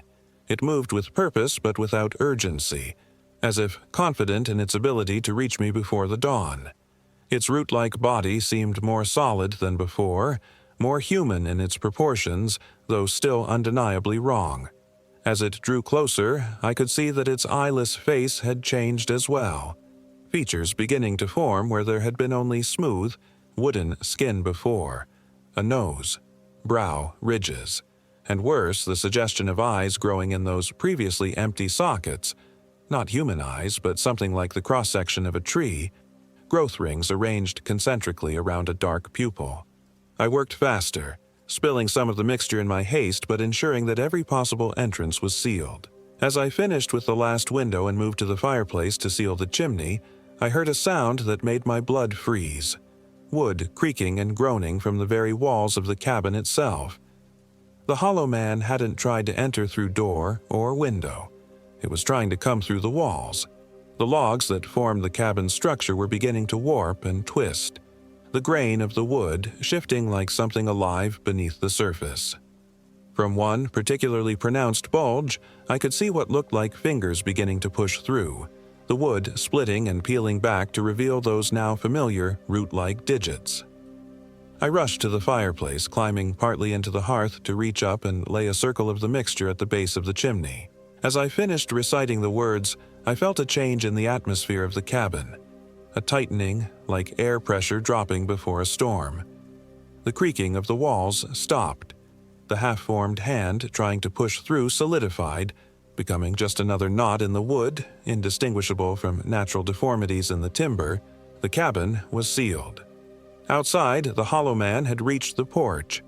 It stood before the door, not touching it but studying it as if it could see the protective barrier I'd laid. Its partly formed face tilted upward, tracking the progress of the dawn. It had minutes at most before the sun's rays would touch it. To my horror, it began to change again. Its body seemed to collapse in on itself, root-like limbs and torso liquefying into a shapeless mass that flowed across the porch boards like some viscous fluid. It headed not for the door or windows, but for a small, previously unnoticed gap where a drainage pipe exited the cabin, a tiny opening, no more than an inch in diameter that I had overlooked in my hasty efforts to seal the cabin. I lunged for the box, grabbing another handful of the mixture, but I knew I wouldn't reach the pipe in time. The liquefied remains of the hollow man had already begun to seep into the opening, a tendril of that viscous wooden mass pushing through into the cabin, and then light. The first rays of the sun crested the trees, striking the cabin. Where the light touched the hollow man's fluid form, it hardened instantly, turning to what looked like actual wood. Dead, dry, ordinary wood. The transformation raced along its length, reaching the tendril that had breached the cabin just as it began to reform into a more solid shape. Within seconds, what had been a living, malevolent entity was nothing more than a bizarre wooden sculpture, half fluid in appearance but solid and lifeless. I approached it cautiously, holding the box of iron and salt before me like a shield. The wooden form didn't move, didn't react. Sunlight now filled the clearing outside, and the cabin's interior was brightening by the minute as dawn gave way to full morning. Whatever threat the hollow man had posed was, at least temporarily, neutralized. But what about Mike and Ray? I peered through the window, scanning the path back to the lake, but saw no sign of them. Had they escaped? Had the mini hollows overwhelmed them? Or had Ray's transformation progressed beyond the point of no return? I couldn't leave the cabin yet. The instructions had been clear about waiting for full daylight. So I paced, tried to settle my nerves, and examined my surroundings more carefully now that immediate danger had passed. The cabin's interior revealed more about Ray Holloway and his family's unusual occupation. Bookshelves lined one wall, filled with ancient-looking volumes on folklore, occult practices, and botanical studies of the local forest. Charts and maps covered another wall, the most prominent being a detailed map of Zaleski State Forest with numerous locations marked in red ink, including the spot where I'd made camp the previous night, I realized with a chill. On a desk in one corner sat a leather-bound journal, open to a page dated just 3 days earlier. The entry was brief but troubling. Signs of awakening again. third time this year, getting more frequent. Birds silent in the northwest quadrant. Found another ash tree with the mark. The barrier is weakening. If another Anderson comes before we're ready... The entry ended there, as if Ray had been interrupted or perhaps couldn't bring himself to complete the thought. Flipping back through earlier pages, I found more references to awakenings, to the barrier, and to a project Ray and others had been working on to permanently seal something called the Hollow Grove. I was still reading, trying to make sense of it all, when a knock at the door startled me so badly I dropped the journal. "James, you in there?" It was Mike's voice, rough with exhaustion but undeniably alive. I approached the door cautiously. "Mike, what happened to Ray?" A pause. "He didn't make it. The transformation was too far along. He told me to tell you he was sorry." Sorrow and guilt washed over me. Ray had died trying to protect me from a threat I had inadvertently brought to his doorstep simply by having the wrong name in the wrong place. "Can I come in?" Mike asked. "It's safe now. The sun's up, the Hollow Man's gone dormant again. We need to talk about what happens next." I hesitated, looking down at the line of salt and iron that sealed the door. Ray's instructions had been explicit. Don't break the lines once laid, don't leave until full daylight. And something in Mike's tone seemed off. The Ray he'd described last night, who knew the Hollow Man and its ways intimately, who came from a family that had been fighting this entity for generations, would never have said it was gone dormant just because the sun was up. He would have known better. "James," Mike's voice came again, a slight edge to it now. "Let me in. We don't have much time." I backed away from the door. "I think I'll wait a bit longer," I called, "just to be safe." A longer pause this time. When Mike spoke again, his voice had changed, deeper with an echo that no human throat could produce. "The sun won't protect you forever, James Anderson. And when night falls again, I will be waiting. The grove calls for your blood. The binding cannot be complete without it." I heard footsteps moving away from the door, then silence. I stayed in the cabin until nearly noon, unwilling to risk encountering whatever had been pretending to be Mike. When I finally broke the salt line and ventured outside, the clearing was empty save for the bizarre wooden sculpture that had been the Hollow Man, now beginning to crack and crumble in the midday sun. I made my way back to the lake, following the path Mike and Ray had brought me along the previous night.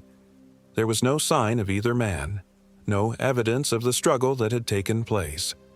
The beach where we had confronted the Hollow Man was undisturbed, the pebbles normal, no indication of the corrupted vegetation that had spread from the creature's touch. Had any of it been real? Had I imagined it all? The Hollow Man, Ray, and Mike, the mini-hollows? A stress-induced hallucination brought on by isolation and the recent turmoil in my life. But no, the wooden sculpture outside the cabin had been real enough, and when I reached the lake, I found one final piece of evidence that confirmed everything I'd experienced. At the water's edge lay Ray's iron knife, the blade buried in the sand, the handle protruding. Next to it was a sodden piece of paper weighted down with a stone. I picked it up carefully, unfolding the wet page to reveal a hastily scrawled note. "James, if you're reading this, I didn't make it. Don't trust anyone who claims to be me or Mike after sunrise. The Hollow Man can assume our forms once we're taken. Get out of Zaleski.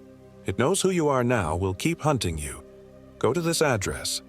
The rest was illegible, the ink blurred by water.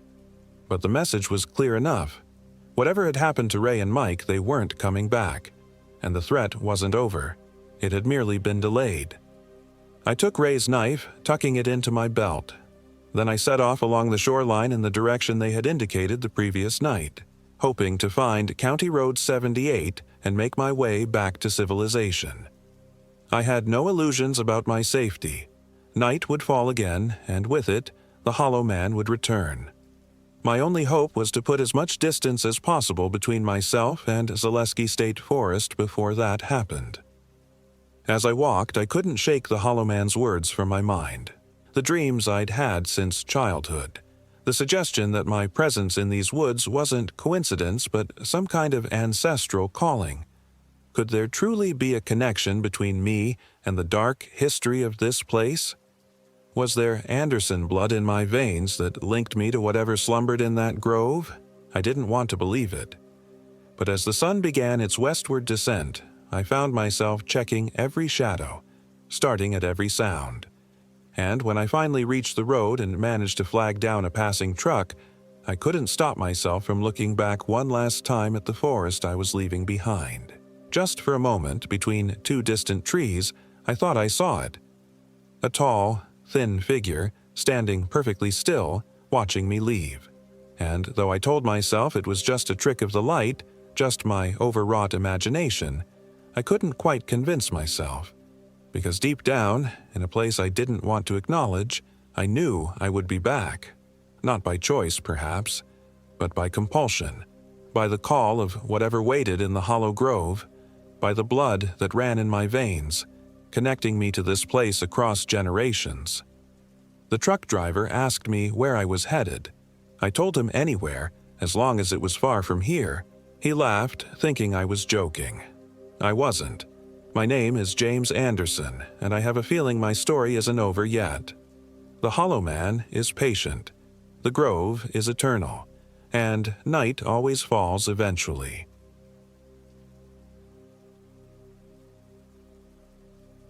My name is William Brown, and I am 34 years old. This happened in the heart of Shawnee State Forest in southern Ohio, where the hills hide secrets older than time. I never should have gone into those woods alone. The forest rangers at the visitor center had warned me about staying on the marked trails, especially as dusk approached. But I was different, or so I thought. After 15 years trapped in the same accounting firm in Cincinnati, staring at the same beige walls, I needed to prove I could still feel something. Anything. "The trails close at sunset, sir," the ranger had said, tapping a weathered finger against the map. Her name tag read Diane. "These woods get mighty disorienting after dark." I'd smiled politely and nodded. Diane couldn't have been more than 25, with sun-freckled cheeks and concerned eyes. What could she possibly know about the crushing weight of monotony? About needing to break free? "I've done plenty of solo hikes," I assured her. "I'll stick to the main loop." That was my first lie to Diane. I had no intention of following the carefully marked tourist trail. I'd researched an area called the Hollows, a less-traveled region of Shawnee Forest where limestone caves dotted the hillsides. Online forums mentioned its pristine beauty. They didn't mention anything else. I parked my Subaru at the designated lot around noon. The spring air felt clean in my lungs after months of city pollution. My backpack contained the essentials: tent, sleeping bag, 3 days of food, water filtration system, first aid kit, compass, map, portable charger, and my phone. I'd even brought my father's hunting knife, more a token of his memory than any practical tool. He'd taught me basic survival skills during our camping trips before the cancer took him. The main trail was exactly what I expected. Well-maintained, with wooden signs pointing to scenic overlooks. Families with children wandered about, taking photos and pointing at squirrels. I hiked for about an hour before spotting my turnoff, a barely noticeable deer path veering eastward into denser woods. With a quick glance to ensure no one watched, I slipped between the trees. The transition was immediate. The forest seemed to exhale around me as I moved deeper into its embrace. Sunlight filtered through the canopy in dappled patterns, creating a kaleidoscope effect on the forest floor. The path grew fainter, but I pressed on, exhilarated by my small rebellion. According to my research, the hollows were about 4 miles from the main trail. By mid-afternoon, the forest had changed. The trees stood taller, older, their bark twisted into faces if I looked too long. The cheerful birdsong from the main trail had faded, replaced by the occasional distant crow call. I checked my GPS. The blue dot pulsed reassuringly, showing me approaching my destination. It happened gradually. First, my phone signal disappeared, expected in remote woods. Then, the GPS began to glitch, showing me moving in impossible directions. Before panic could set in, I spotted a clearing ahead and quickened my pace. I broke through the tree line into a breathtaking sight. The hollows spread before me like a forgotten world, a valley nestled between rolling hills, dotted with the dark mouths of limestone caves. A stream cut through the center, crystal clear and singing over rocks. Ancient trees with gnarled trunks stood like sentinels. It was perfect. I felt a smile spread across my face, the first genuine one in months. I set up a camp near the stream but away from the caves. Something primal warned against sleeping too close to those dark openings. As I hammered the last tent stake, I noticed carvings on a nearby tree. Curious, I approached to find crude symbols etched into the bark. Circles containing smaller patterns, lines connecting them in seemingly random order. Probably left by other hikers, I reasoned, though they looked weathered and old. As sunset painted the sky in brilliant orange, I built a small fire and heated my dinner. A packaged backpacker's meal of beef stew that tasted better than it had any right to. The crackling flames kept the growing darkness at bay, and I felt a deep contentment. This was what I needed. Simplicity. Solitude. I first noticed something was wrong when my fire changed color. The flames shifted from orange to a pale blue-green, casting sickly light across my small camp. I frowned, wondering if I'd gathered wood with some mineral content that could cause the reaction. Then came the whispers. At first, I thought it was just the stream or wind through leaves, but sitting perfectly still, I could discern multiple voices, distant yet somehow surrounding me. They spoke no language I recognized, the sounds falling somewhere between speech and song. I strained to listen, and for a moment I swore they formed words in English before dissolving back into unintelligible murmurs. "Hello?" I called out, feeling foolish immediately. "Is someone there?" The forest fell completely silent. Not just the whispers, everything. No insects chirping, no rustling leaves, no bubbling stream, though I could see water still flowing. The silence pressed against my eardrums like a physical force. Then my fire went out. Not gradually, not blown by wind. It simply extinguished between one heartbeat and the next, plunging me into darkness broken only by faint moonlight filtering through the trees. I fumbled for my flashlight, cursing when I dropped it. When I finally clicked it on, the beam revealed something impossible. The carvings on the tree had changed. No longer just on one trunk, they now covered every tree surrounding my camp, the symbols different yet following some pattern my mind couldn't grasp. "Okay, that's enough," I muttered, trying to keep my voice steady as I backed toward my tent. Time to call it a night. Inside my tent, I zipped the door closed and clutched my flashlight like a talisman. Sleep seemed impossible, yet exhaustion eventually pulled me under. I dreamed of the caves, of walking into their depths while whispers guided me forward. In the dream, someone waited for me in the darkness. Someone who knew my name, who had been expecting me. I awoke, gasping, my body drenched in sweat despite the cool night air. Dawn filtered through the tent fabric and I nearly sobbed with relief. Nightmares. Nothing more than nightmares born from an overactive imagination and unfamiliar surroundings, until I unzipped my tent. My entire campsite had been rearranged. The fire pit now lay 10 feet from its original position. The ashes formed into the same circular symbols I'd seen on the trees. My backpack hung from a branch, upside down, its contents seemingly untouched. Most disturbing of all, a perfect circle of white stones surrounded my tent, each stone placed exactly the same distance apart. I hadn't gathered any stones. I stood frozen, my mind racing through explanations. Woodland pranksters? Other hikers messing with the solo camper? Bears or other animals? Though that made no sense given the precision of the arrangement. I needed to leave. Now. Frantically, I grabbed my backpack and shoved my sleeping bag inside, not bothering to roll it properly. The tent could stay. I'd count it as the cost of a lesson learned. Checking my compass, I oriented myself toward the main trail and began walking briskly. 3 hours later, I was still in the hollows. No matter which direction I walked, I somehow circled back to my abandoned campsite. The compass spun uselessly, the needle rotating continuously instead of pointing north. My phone remained dead despite being fully charged the night before. The sun offered my only guidance, but even following a straight line brought me back where I started. By midday, thirst had become my primary concern. I returned to the stream, using my filter to fill my water bottle. As I knelt by the water, I noticed markings on the smooth stones beneath the surface. More symbols, these appearing to have been worn into the rock over centuries of water flow. Impossible, I told myself. Yet, there they were. I sat by the stream, forcing myself to think rationally. I was lost, yes, but people got lost in woods every day. The rangers would eventually notice my car in the lot overnight. Perhaps they were already searching. The smart move would be to stay put, maintain a source of water, and signal for help.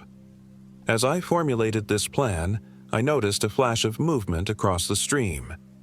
Standing perfectly still among the trees was a figure. At first glance, it appeared to be a man, tall, dressed in dark clothing.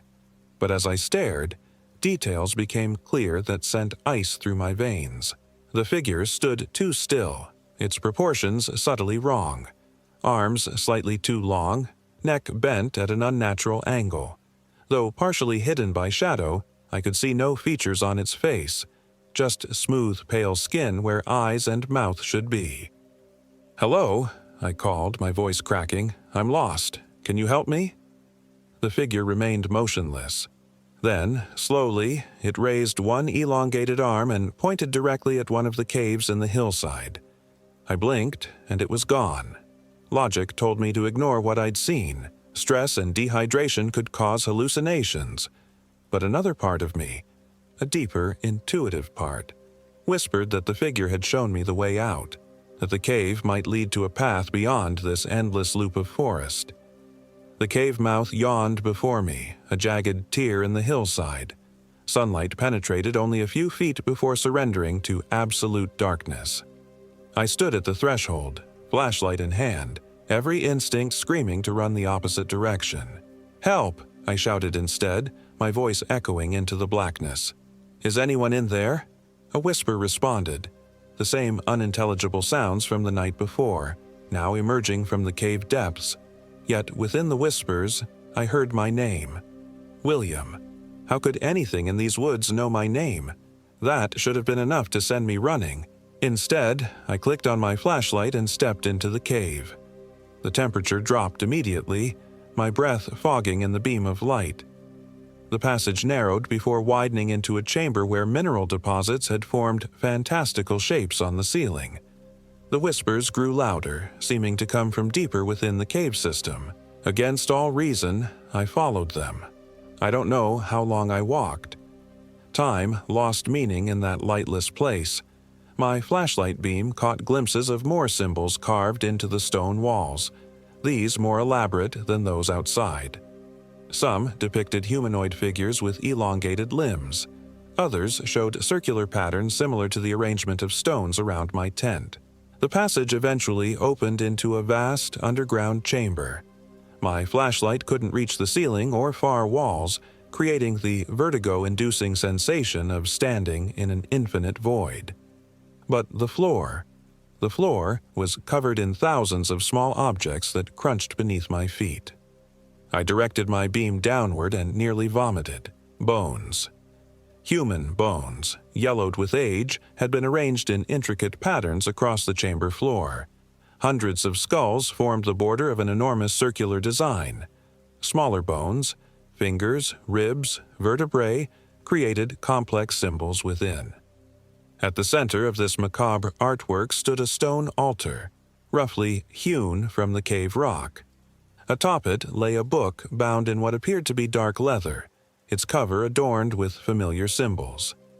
The whispers surrounded me now, a chorus of voices that seemed delighted at my arrival.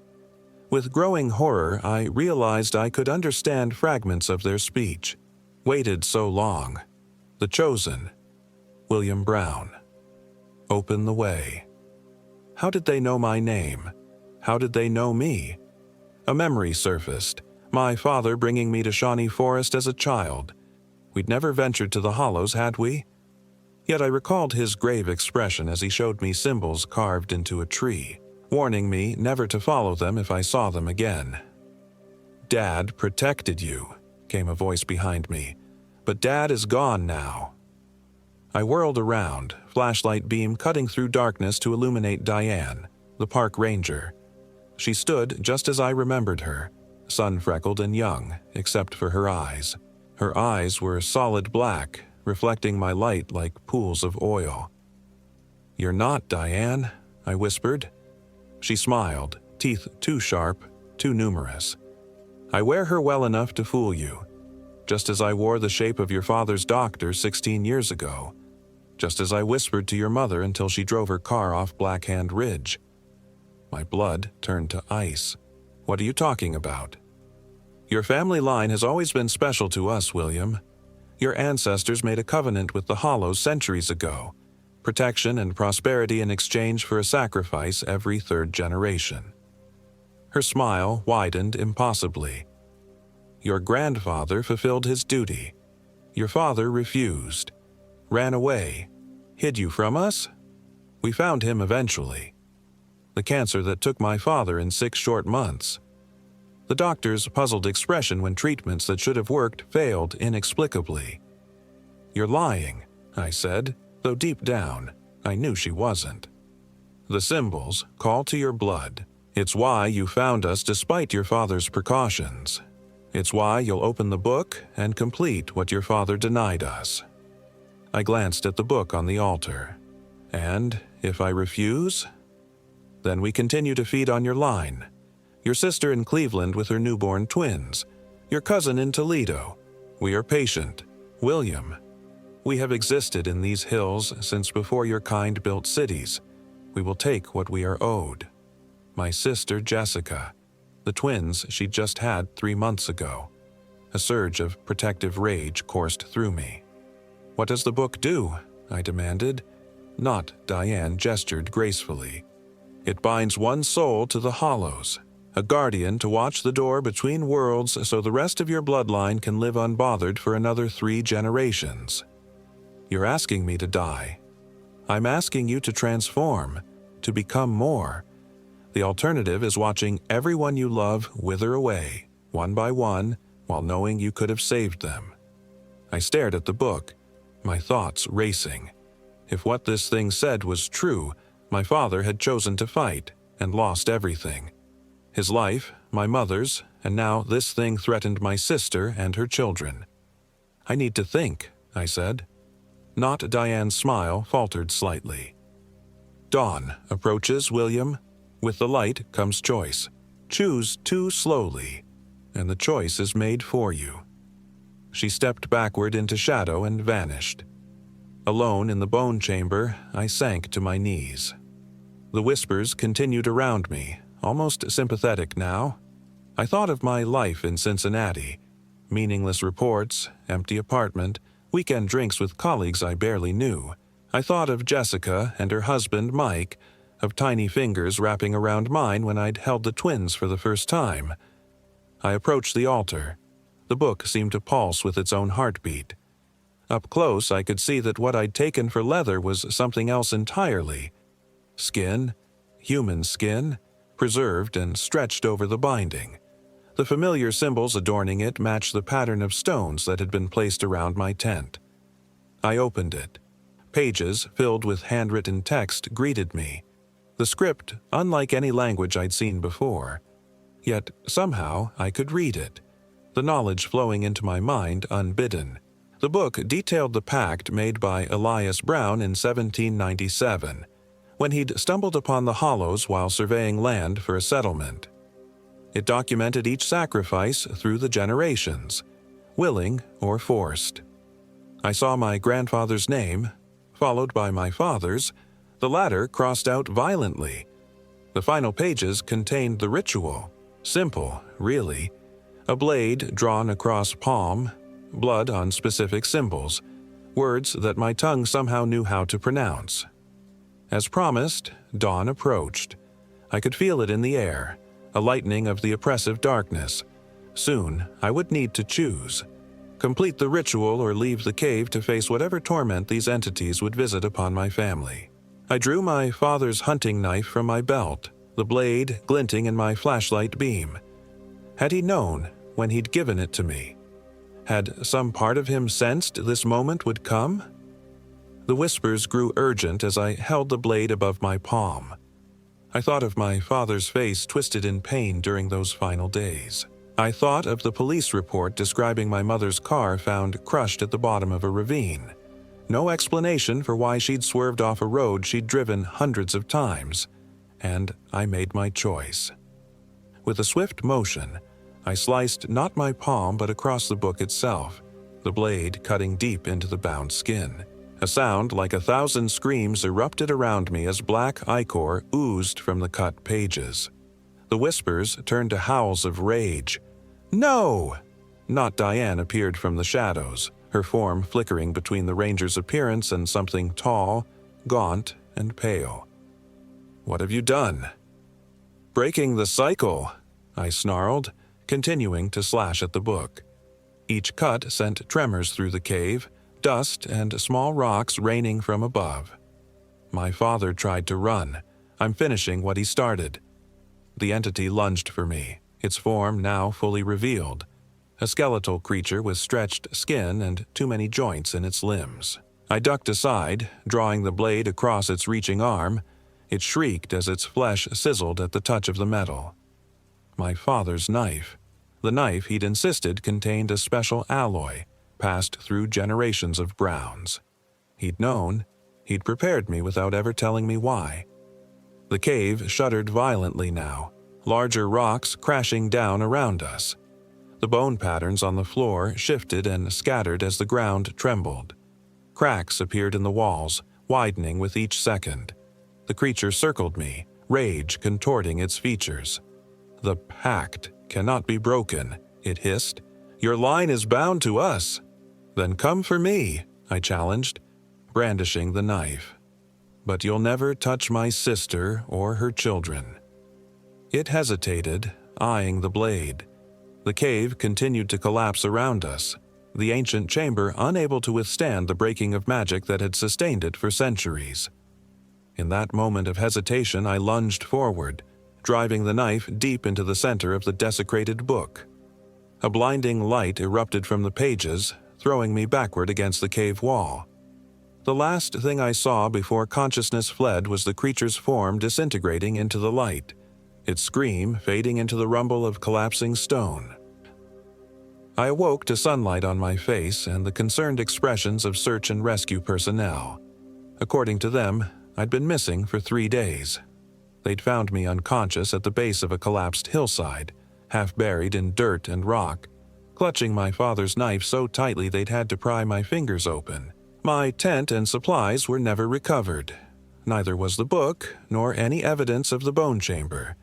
The official report cited an unexpected sinkhole collapse in an unmapped cave system, a natural phenomenon in areas with extensive limestone formations. They called it a miracle that I survived. The park rangers warned me never to go off trail again, their stern lectures holding no trace of the malevolence I'd encountered. I nodded and thanked them appropriately. I returned to Cincinnati, to my accounting job and beige walls. But something had changed. In breaking the pact, I'd connected to something deeper than I could explain. The symbols occasionally appear in my dreams, though they no longer fill me with dread. They're a language I'm slowly beginning to understand. Sometimes, late at night, I hear whispers. Not malevolent now, but watchful. I've become something neither the entities nor my ancestors anticipated. Not a sacrifice, not a victim, but a warden of sorts. The doorway isn't closed completely. Such ancient passages never are. But I stand guard now, my blood forever linked to the hollows. Jessica called last week. The twins had their first birthday, and she wanted me to visit. She mentioned strange markings she'd found on a tree in her backyard, asking if I knew what they meant. I told her I'd come right away. Some battles aren't finished in a single night. Some inheritances can't be refused, only redirected. The knife rests under my bed. My dreams show me how to use it. The hollows are waiting. They always will be. But so am I.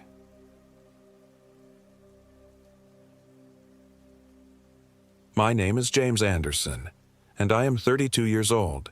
This happened in the Shawnee State Forest, Ohio, last fall. I'd been planning this solo camping trip for months. After my divorce and the stress of taking over as manager at the accounting firm, I needed to disconnect completely. No cell service, no email notifications, no passive-aggressive texts from Sarah about the house we still co-owned. Just me, my gear, and the wilderness. Shawnee State Forest seemed perfect. They don't call it the Little Smokies of Ohio for nothing. Miles of hiking trails winding through over 60,000 acres of dense woodland. I'd researched a remote trail loop in the eastern section that few tourists bothered with, especially in late October when the temperatures were dropping. I parked at the Roosevelt Lake trailhead on a Thursday afternoon. The parking lot was empty except for a faded blue pickup truck with local plates. As I shouldered my pack, an older man emerged from a small maintenance shed nearby. He wore a Forest Service uniform that had seen better days, the patch on his shoulder partially unstitched. "Heading out solo?" he called, eyeing my equipment. "Yes, sir," I replied, adjusting my straps. "Planning to do the Eastern Ridge Loop over 3 days." He walked closer, his gait slightly uneven. His name tag read Clarence. "Weather's supposed to turn tomorrow night," he said, scratching his gray stubble. "And that eastern section, don't see many folks head that way anymore." "That's kind of the appeal," I smiled. "Need to clear my head?" Clarence nodded slowly, eyes lingering on the map I'd folded in my jacket pocket. "Stay on the marked paths. Some of those ridge trails wash out this time of year, and..." He hesitated. "Might want to avoid Hollow Pine Valley after dark." I chuckled. "Let me guess. Local ghost stories?" His expression didn't change. "Something like that. The Stillwater family used to have property out there before the state acquired it. Bad business. Some say the place doesn't sit right." I thanked him for the warning, chalking it up to small-town superstition or an attempt to scare the city boy. I'd spent plenty of nights alone in the woods before. The first 5 miles of hiking passed pleasantly. The trail climbed steadily through stands of oak and hickory, their leaves a stunning tapestry of red and gold. I stopped occasionally to photograph especially striking vistas as the afternoon sun slanted through the canopy. Around 5 p.m., I reached the first designated campsite, a small clearing with a stone fire ring. According to my map, I was near the edge of what was labeled Stillwater Hollow. I assumed this was the Hollow Pine Valley Clarence had mentioned. From my vantage point, I could see the land dipping into a shallow valley filled with towering pines that stood in stark contrast to the deciduous forest surrounding me. As I set up my tent, I noticed the silence. In most forests, especially in autumn, you'd hear squirrels rustling through fallen leaves, birds calling, the occasional snap of branches from deer moving in the underbrush. Here, there was only the whisper of wind through pine needles. No wildlife sounds at all. I told myself it was just the time of day. Animals would be settling in as evening approached. Yet I couldn't shake a growing sense of unease. I built a small fire and prepared my dinner, constantly glancing toward the valley below. The pines seemed unnaturally straight and uniform like sentinels standing guard. Their dark green needles absorbed the fading light, creating a premature twilight beneath their boughs.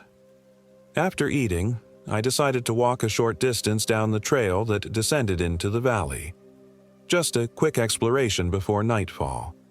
The temperature dropped noticeably as I moved downhill, the air becoming damper, heavy with the scent of pine resin and something else underneath, like wet soil recently turned.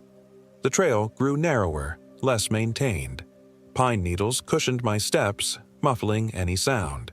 I'd gone perhaps a quarter mile when I came upon a small clearing. At its center stood the remains of a stone foundation, clearly man-made, old but not ancient.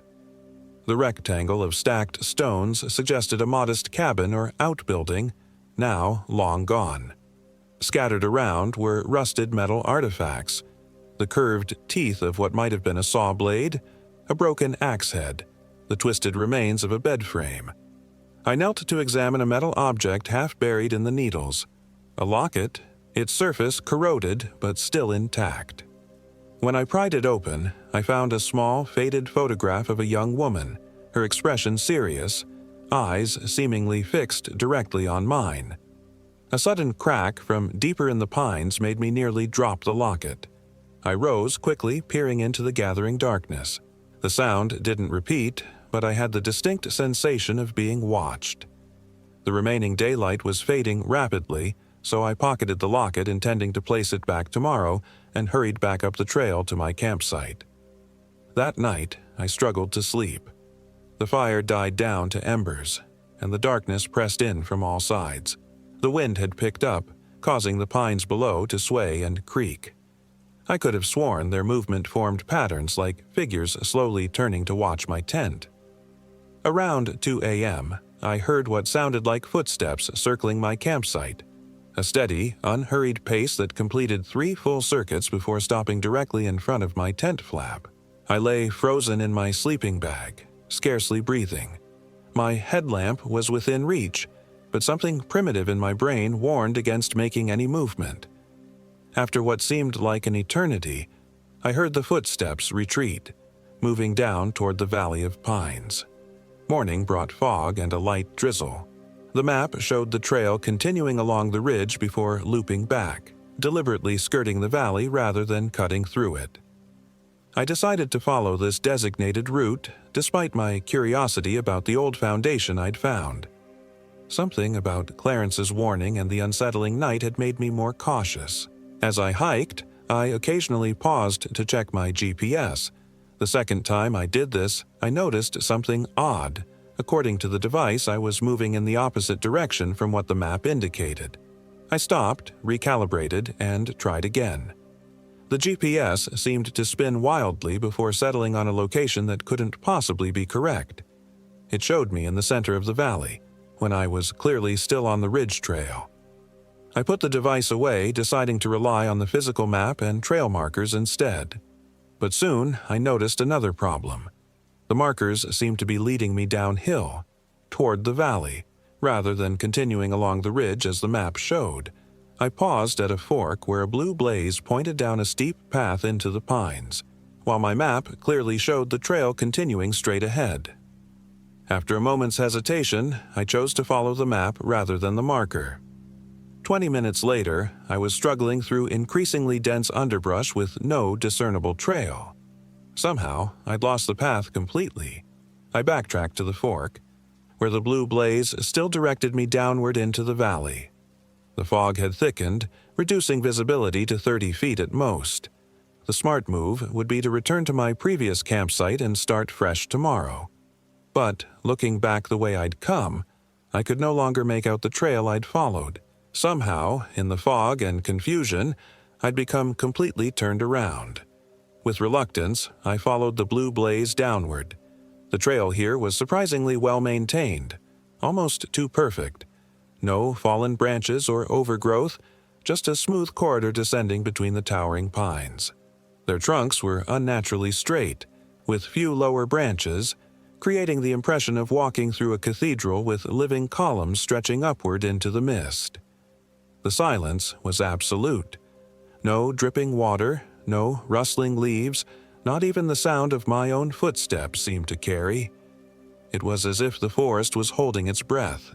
I checked my watch, 11:23 a.m.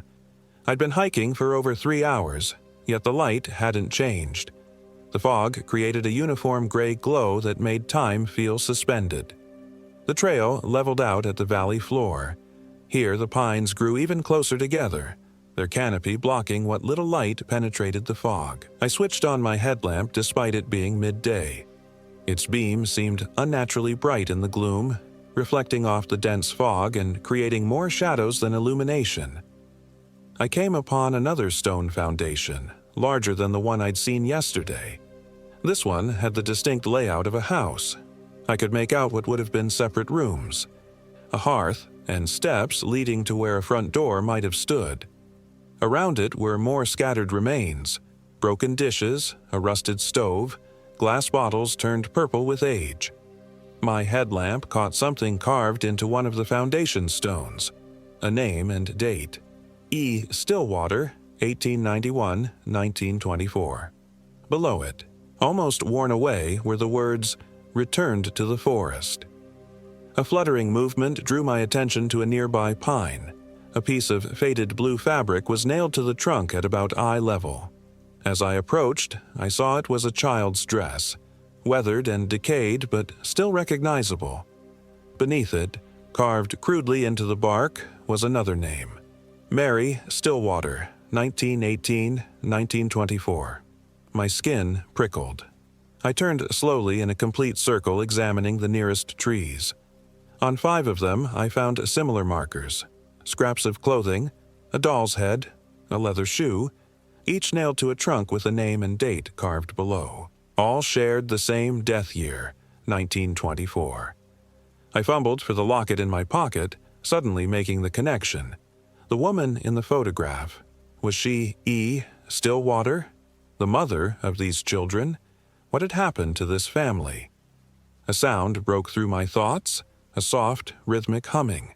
A woman's voice, gentle but discordant, like someone singing a lullaby with the wrong notes. It came from deeper in the valley, past the house foundation. "Hello?" I called out, my voice sounding flat and muffled in the dense air. "Is someone there?"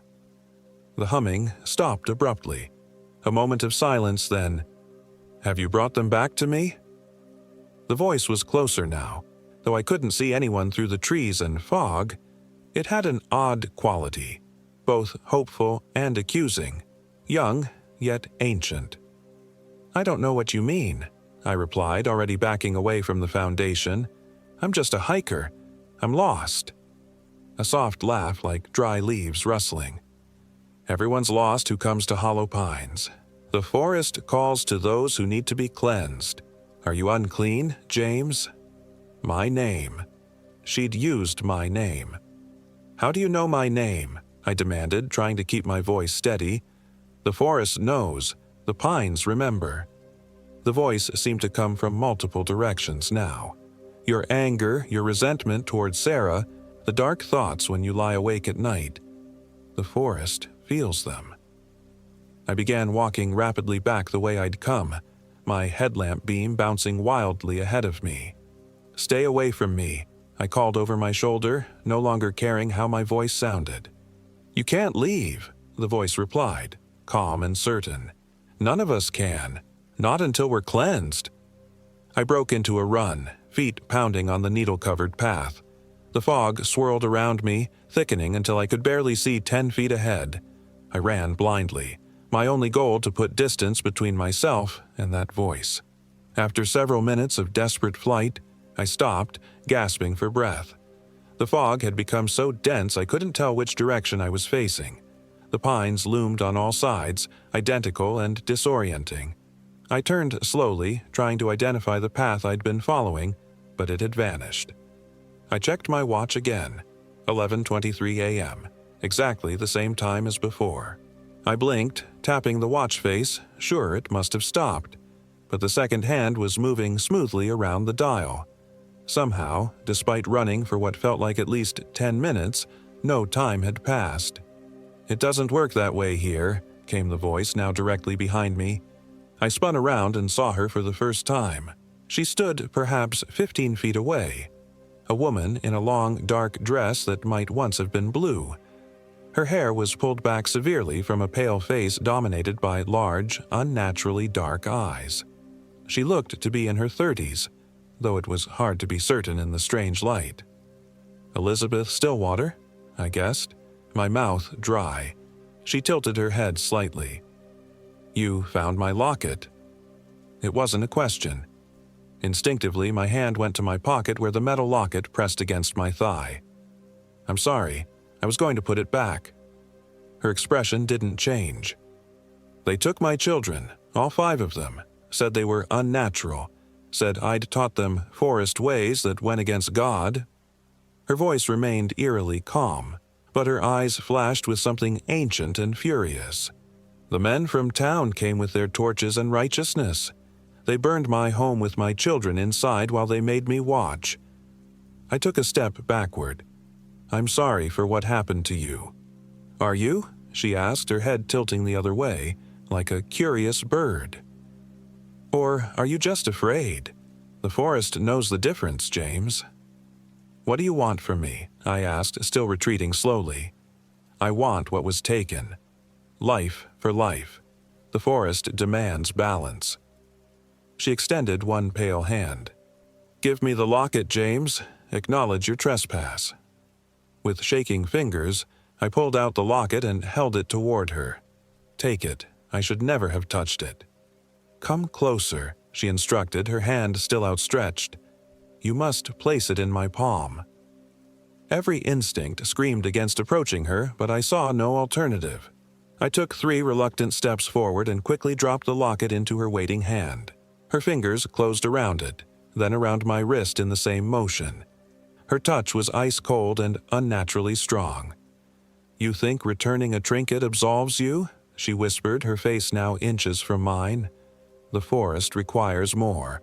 5 lives were taken. 5 must be returned."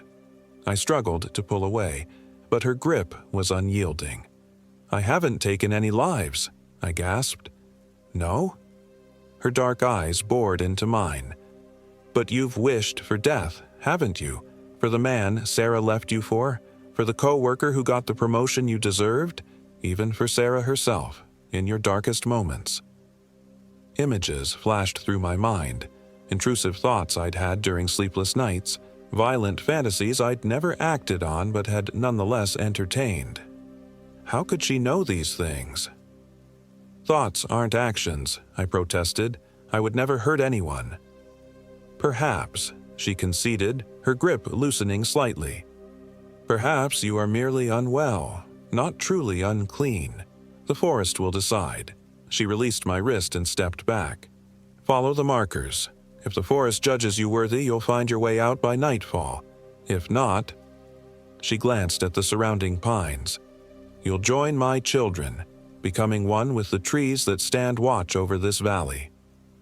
Before I could respond, she seemed to dissolve into the fog, leaving me alone among the towering pines. I stood frozen for several minutes, my mind racing between rational explanations, hallucination from dehydration or exhaustion, and the terrifying possibility that what I'd experienced was real. Either way, I needed to escape this valley before nightfall. Looking around more carefully, I noticed what Elizabeth must have meant by markers, subtle carvings on some of the pine trunks, forming a rough path through the otherwise identical trees. I began following them, my headlamp illuminating each symbol as I moved from tree to tree. The symbols became increasingly intricate and disturbing. What started as simple directional marks evolved into stylized eyes, then faces contorted in pain, then more complex scenes depicting figures being absorbed into trees. I tried to ignore their content, focusing only on using them as navigation aids. As I walked, the fog began to thin slightly, allowing glimpses of the sky above. It was rapidly darkening. Somehow hours had passed in what had felt like minutes.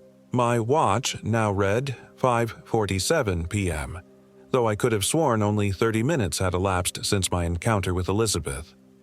The path marked by the carved trees led up a gradual incline. I was climbing out of the valley, which gave me hope. But as the light faded, the forest around me transformed. The straight, sentinel-like pines began to twist and contort. Their bark seemed to ripple with patterns that, if stared at too long, formed faces, agonized, silent screams frozen in wood. I quickened my pace, keeping my eyes on the ground ahead of me, rather than on the increasingly grotesque carvings or the writhing tree trunks. The physical exertion helped clear my head, allowing me to focus on escape rather than fear. As true darkness fell, my headlamp became my only guide. Its beam caught movement at the edges of my vision. The trees seemed to be slowly closing ranks behind me, the paths I'd already traversed disappearing as if they'd never existed. I reached a small clearing and stopped abruptly. Ahead of me stood 5 trees unlike any others in the forest. They grew in a perfect circle, their trunks twisted together at the base before separating into individual trees. Each was roughly the size a child would be, the smallest no higher than my waist, the tallest coming up to my shoulder.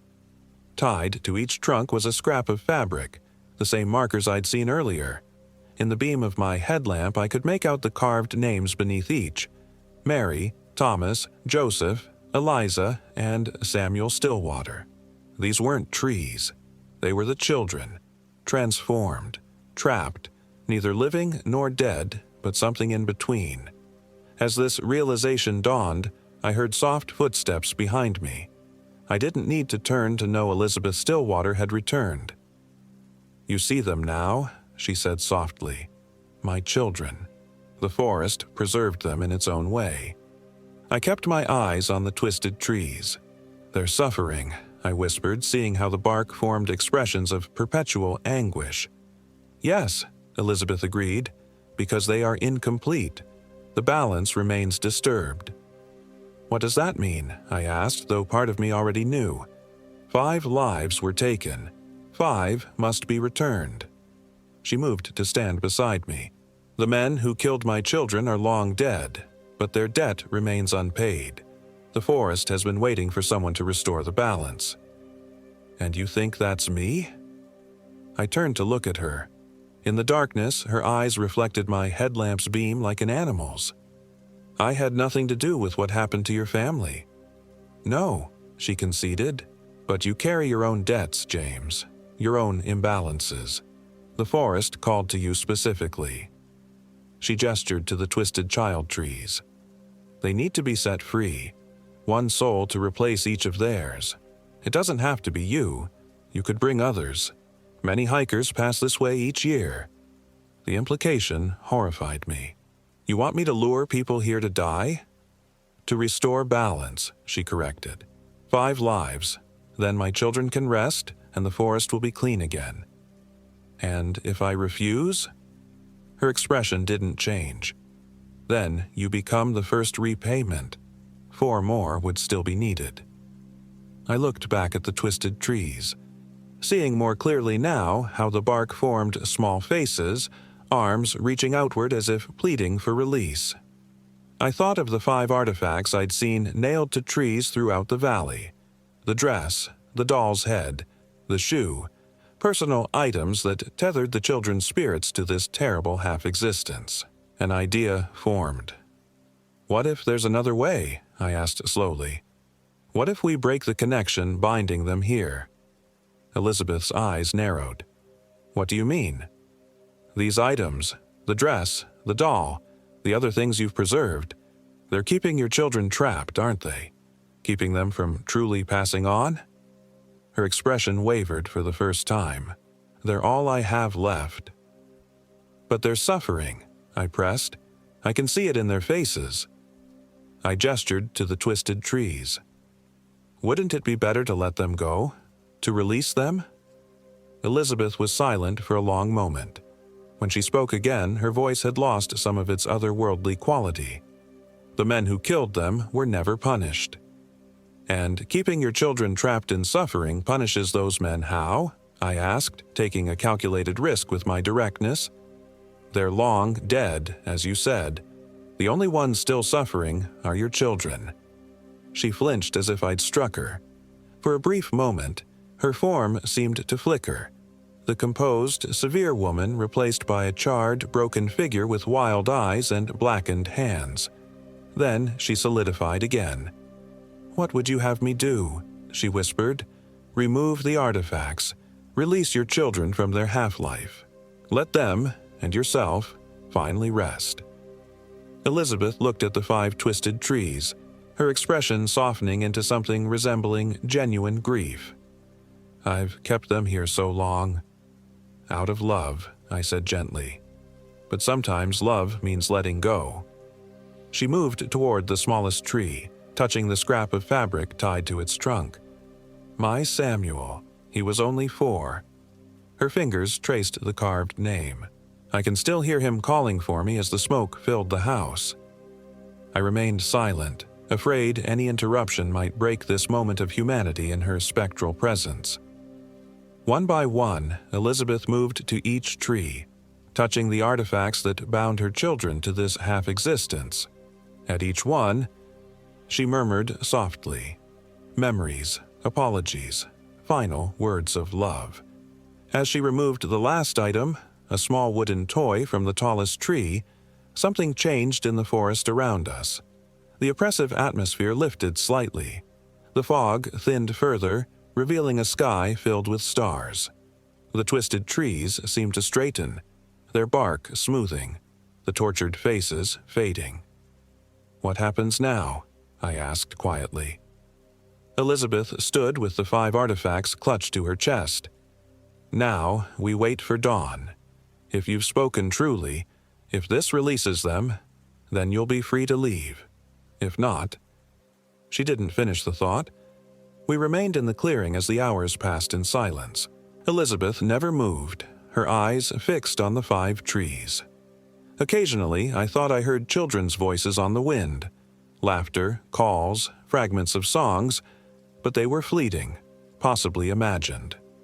As the first light of dawn crept through the trees, Elizabeth finally spoke again. "It's time."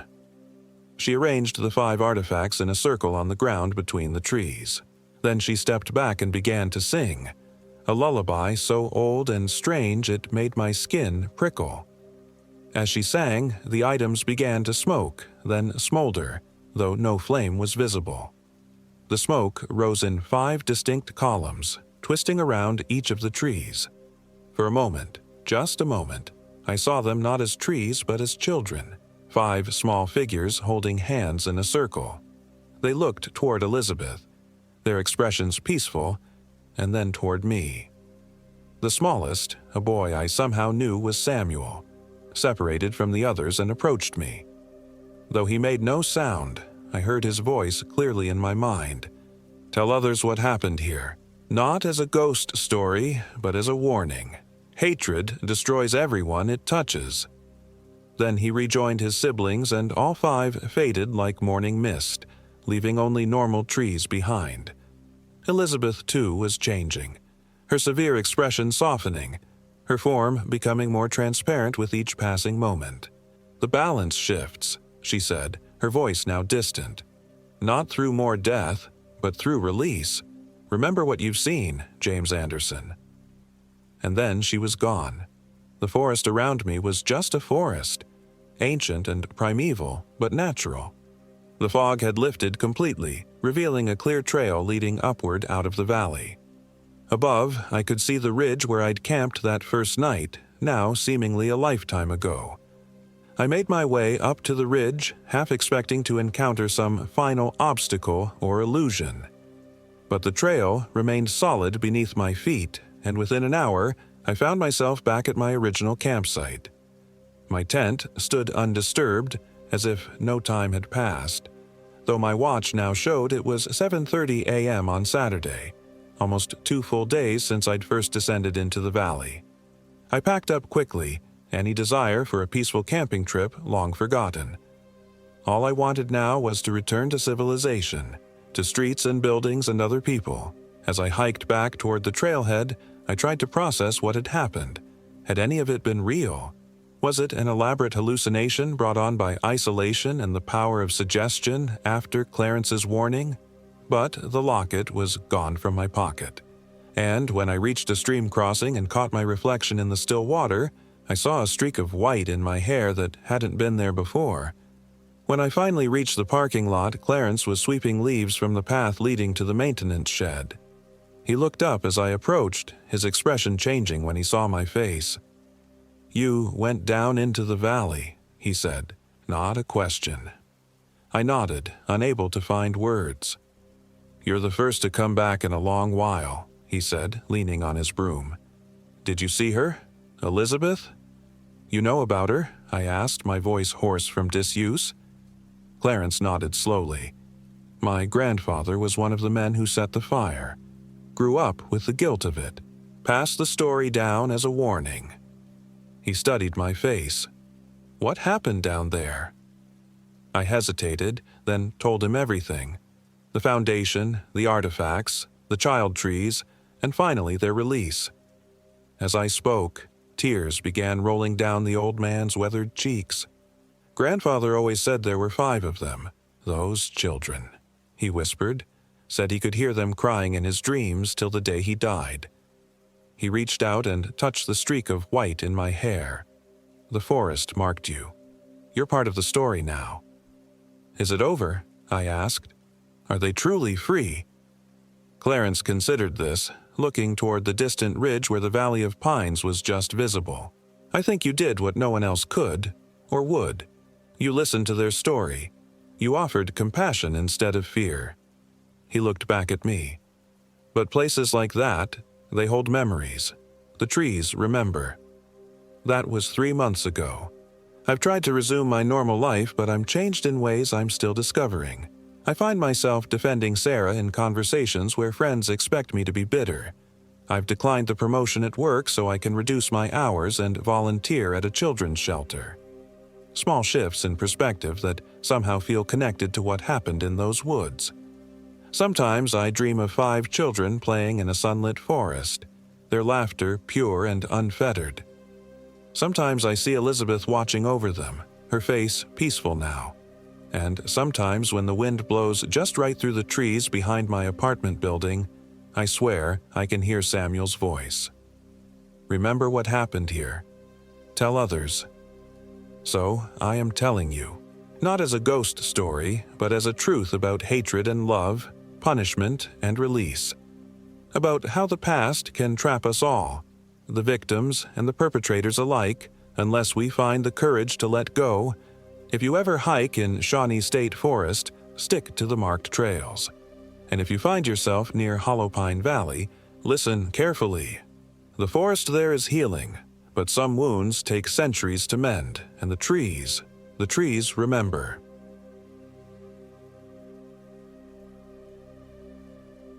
My name is Ryan Nelson, and I am 32 years old. This happened in Shawnee State Forest, Ohio, last fall, a trip that was supposed to help me find myself again after losing almost everything. The trails of Shawnee had always called to me, the dense woodland nicknamed the Little Smokies of Ohio, promising the isolation I desperately needed. After the divorce, after Julie took the house and most of our shared life, I needed something to remind me I was still alive, something to feel besides the hollow ache that had become my constant companion. I'd planned a 5-day solo trek through the more remote sections of the forest, areas where cell reception was spotty at best and human contact minimal. My backpack contained everything I needed: tent, sleeping bag, water purification system, enough dehydrated food for the journey, first aid supplies, and a satellite emergency beacon I hoped I wouldn't need. My hiking boots were well worn but reliable, like an old friend that had shared many miles with me.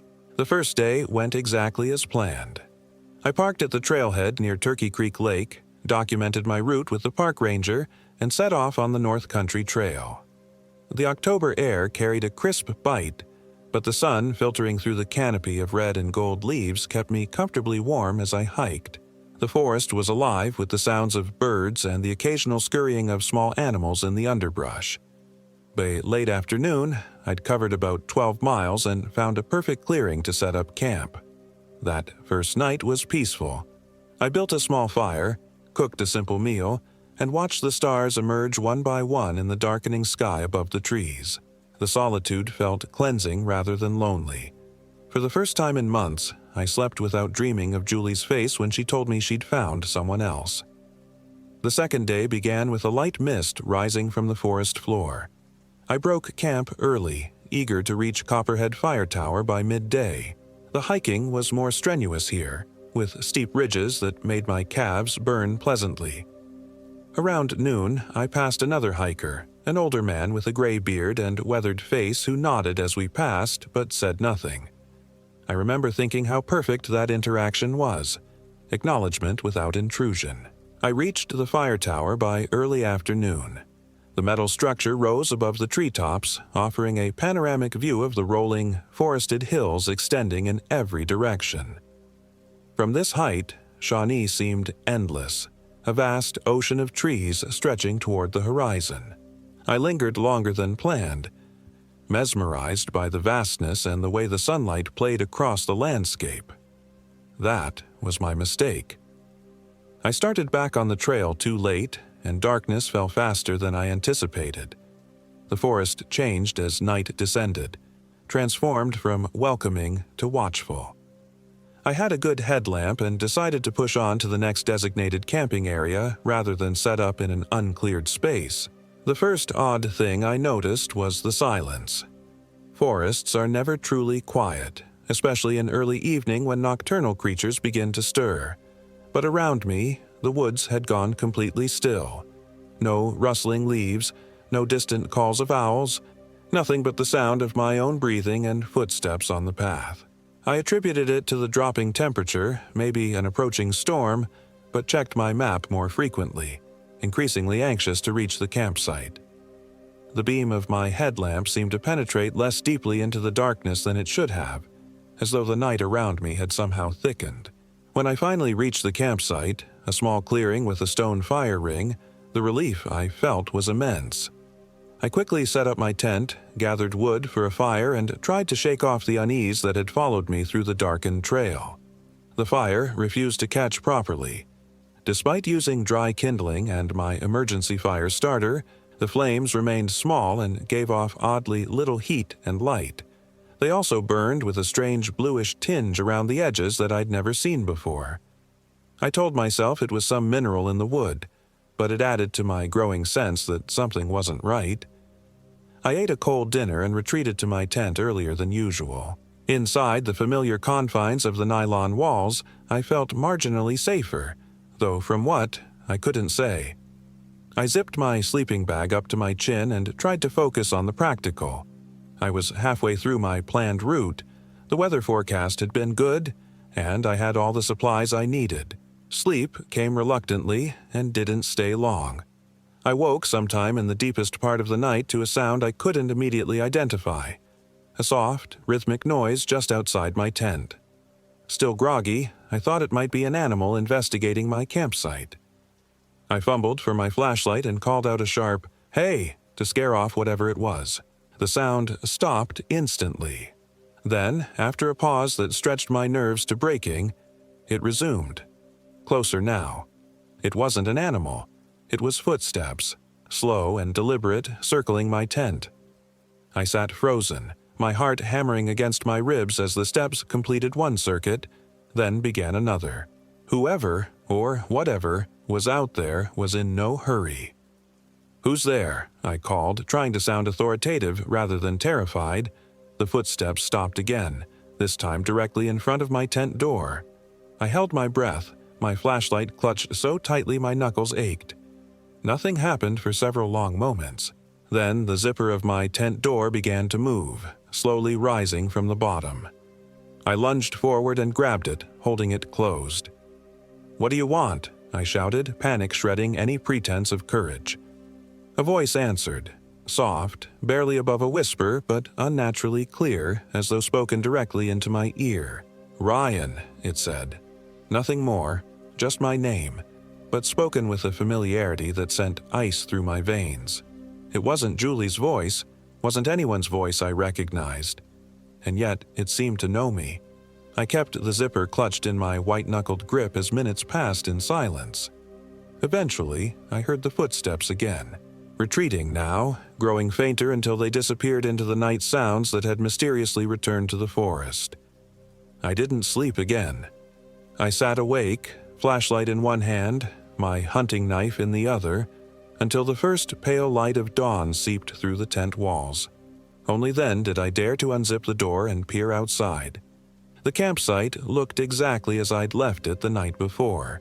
The fire had burned down to cold ashes. My backpack rested where I'd placed it against a tree. There were no footprints in the soft earth around my tent, no evidence of the nocturnal visitor. I should have turned back then. Every instinct screamed at me to pack up and hike out the way I'd come. But that would have meant another night in the forest regardless, and somehow going forward seemed better than retracing my steps. I told myself I'd imagined it all, a waking dream, stress-induced paranoia, my mind playing tricks in the unfamiliar darkness. I broke camp quickly and was on the trail by full sunrise, pushing a faster pace than planned. My destination that day was a place marked on my map as Hollow Creek, where I intended to refill my water supply and spend the night. The day was unusually warm for October, and the forest took on a hazy quality as the sun climbed higher. The pleasant burn in my muscles from the previous day's hiking had been replaced by a leaden fatigue that seemed to seep from my bones. I attributed it to my sleepless night and pushed on. Around midday, I noticed I was having trouble following the trail. It seemed to fade in and out of visibility, sometimes appearing clearly marked with the white blazes characteristic of the North Country Trail, other times disappearing entirely, forcing me to backtrack until I found it again. My map and compass suddenly seemed less reliable, with landmarks not appearing where they should be. I paused to rest and check my GPS, only to find the device refusing to power on despite having fresh batteries. My phone showed no signal, as expected, but the compass app spun uselessly, the digital needle rotating continuously as if unable to find north. A heaviness settled in my stomach that had nothing to do with hunger. I was off trail, but how far and in what direction I couldn't be certain. The sun at least gave me a general sense of east and west. I decided to head west, where my map showed Hollow Creek should be, hoping to intersect either the creek or the trail along the way. The forest grew denser as I walked, the trees crowding closer together, their branches creating a canopy that allowed less and less light to filter through. The air felt thick, almost resistant, as though I were walking through water rather than woodland. Time began to lose meaning, marked only by the gradually fading light and my increasing thirst as my water supply dwindled. When I finally heard the sound of running water, the relief was overwhelming. I pushed through a dense thicket of underbrush toward the sound, emerging onto the bank of what had to be Hollow Creek. It was wider than I'd expected, perhaps 20 feet across with a swift current running over a rocky bed. The water was clear but had an oddly dark quality to it, as though unusually deep or flowing over black stone. I knelt by the edge to refill my water bottles, using my purification system despite the creek's apparent cleanliness. As I worked, I noticed something odd about my reflection in the water. It seemed slightly out of sync with my movements, as though there was a delay between my actions and what appeared on the surface. I blinked hard and looked again. My reflection stared back, normal now, and I dismissed it as another trick of my overtired mind. I finished filtering enough water to replenish my supply and stood to survey the area for a suitable campsite. That's when I saw her. On the opposite bank stood a woman. She was partially hidden behind a large oak tree, her pale face peering around it. Even from this distance, I could see she was eerily thin, her skin so white it seemed to glow against the darkening forest behind her. Her hair hung in long, wet tangles around her face. She wore what looked like a simple white dress, now soaked and clinging to her emaciated frame. I raised a hand in greeting, assuming she was another hiker, perhaps in distress. "Hello there, are you okay?" I called across the creek. She didn't respond or move, just continued to watch me with an unblinking stare that made my skin crawl. I glanced down to secure my water bottle, and when I looked up again, she had moved closer to the creek's edge, though I hadn't seen her take a step. Her movements must have been incredibly swift and silent. "Do you need help?" I tried again, rising slowly to my feet. Her mouth opened then, stretching too wide, revealing teeth that seemed too numerous and sharp. No sound emerged, but her eyes, which I now saw were completely black, without iris or white, fixed on me with unmistakable hunger. I stumbled back from the creek's edge, nearly falling in my haste. When I regained my balance and looked again, the woman was gone. The opposite bank stood empty with no sign anyone had been there. My hands shook as I gathered my things. The rational part of my mind scrambled for explanations. A trick of the light, an elaborate prank by local kids, hallucinations brought on by exhaustion or contaminated water. But none of these explained the bone-deep terror that now had me in its grip. I couldn't stay by the creek, but neither could I continue my planned route, which would take me deeper into the forest. I needed to get back to civilization as quickly as possible. The sun was setting, and I made the difficult decision to make camp one more night rather than risk hiking in darkness. I chose a spot well away from the creek but still within earshot of the water, thinking it would help me maintain my bearings. I set up my tent with fumbling hands, constantly glancing over my shoulder, feeling watched from all sides. I didn't bother with a fire. Something told me that light might attract more attention than I wanted. Inside my tent, I laid out everything I might need for a quick departure in the morning. Clothes, water, energy bars, headlamp, map. I tried to formulate a plan. If I headed south at sunrise, I should eventually hit a forest road that would lead back to the main park area. It would mean a long day of hiking, but I could make it out before nightfall if I pushed hard. As darkness fell completely, the sounds of the forest changed. The normal chirping of insects and occasional calls of nightbirds were replaced by long silences broken by sounds I couldn't identify, cracking noises too loud to be twigs underfoot, a distant wailing that might have been the wind but sounded disturbingly like a human voice in pain, and periodically the sound of splashing from the creek, as though something large was crossing back and forth. I lay rigid in my sleeping bag, eyes wide open, straining to identify each sound and its direction. My flashlight remained clutched in my hand, though I kept it off, irrationally afraid that even that small light might seep through the tent walls and draw attention. Time crept by with excruciating slowness. I checked my watch repeatedly, counting the hours until dawn. Around what must have been midnight, the temperature plummeted. My breath began to fog in front of my face, and a bone-deep chill seeped through my sleeping bag. Then the whispering started.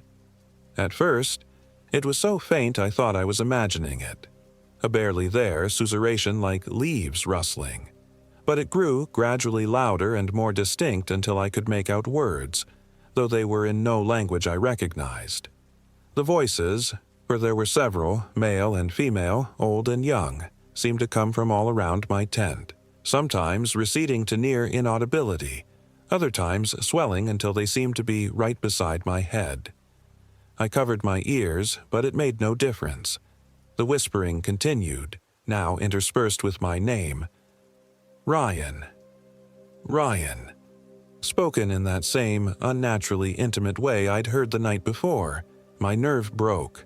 I couldn't stay in that tent waiting for whatever was out there to come for me. I grabbed my backpack, shoved my feet into my boots without bothering to lace them, and burst out of the tent, flashlight beam sweeping wildly across the campsite. There was nothing there, no people, no creatures, nothing but the dark trees and the sound of the creek. But the whispering continued, now seeming to come from the direction of the water, and despite seeing no one, I could feel presences all around me, watching, waiting. I ran. Abandoning my tent and most of my supplies, I ran blindly through the forest, guided only by the bobbing beam of my flashlight and the desperate need to get away. Branches whipped at my face and arms. I tripped over roots and fallen logs, scrambled up again and kept going. The whispering followed, always just behind me, no matter how fast I moved. I don't know how long I ran before I broke through the trees onto what appeared to be a dirt road. I paused, gasping for breath, my side cramping painfully. The road wasn't on my map, but it was clearly maintained, wide enough for vehicles with gravel in places. It had to lead somewhere.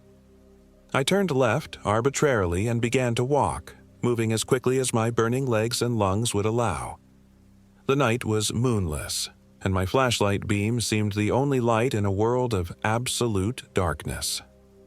I walked for what felt like hours, the road stretching endlessly ahead, with no signs of civilization.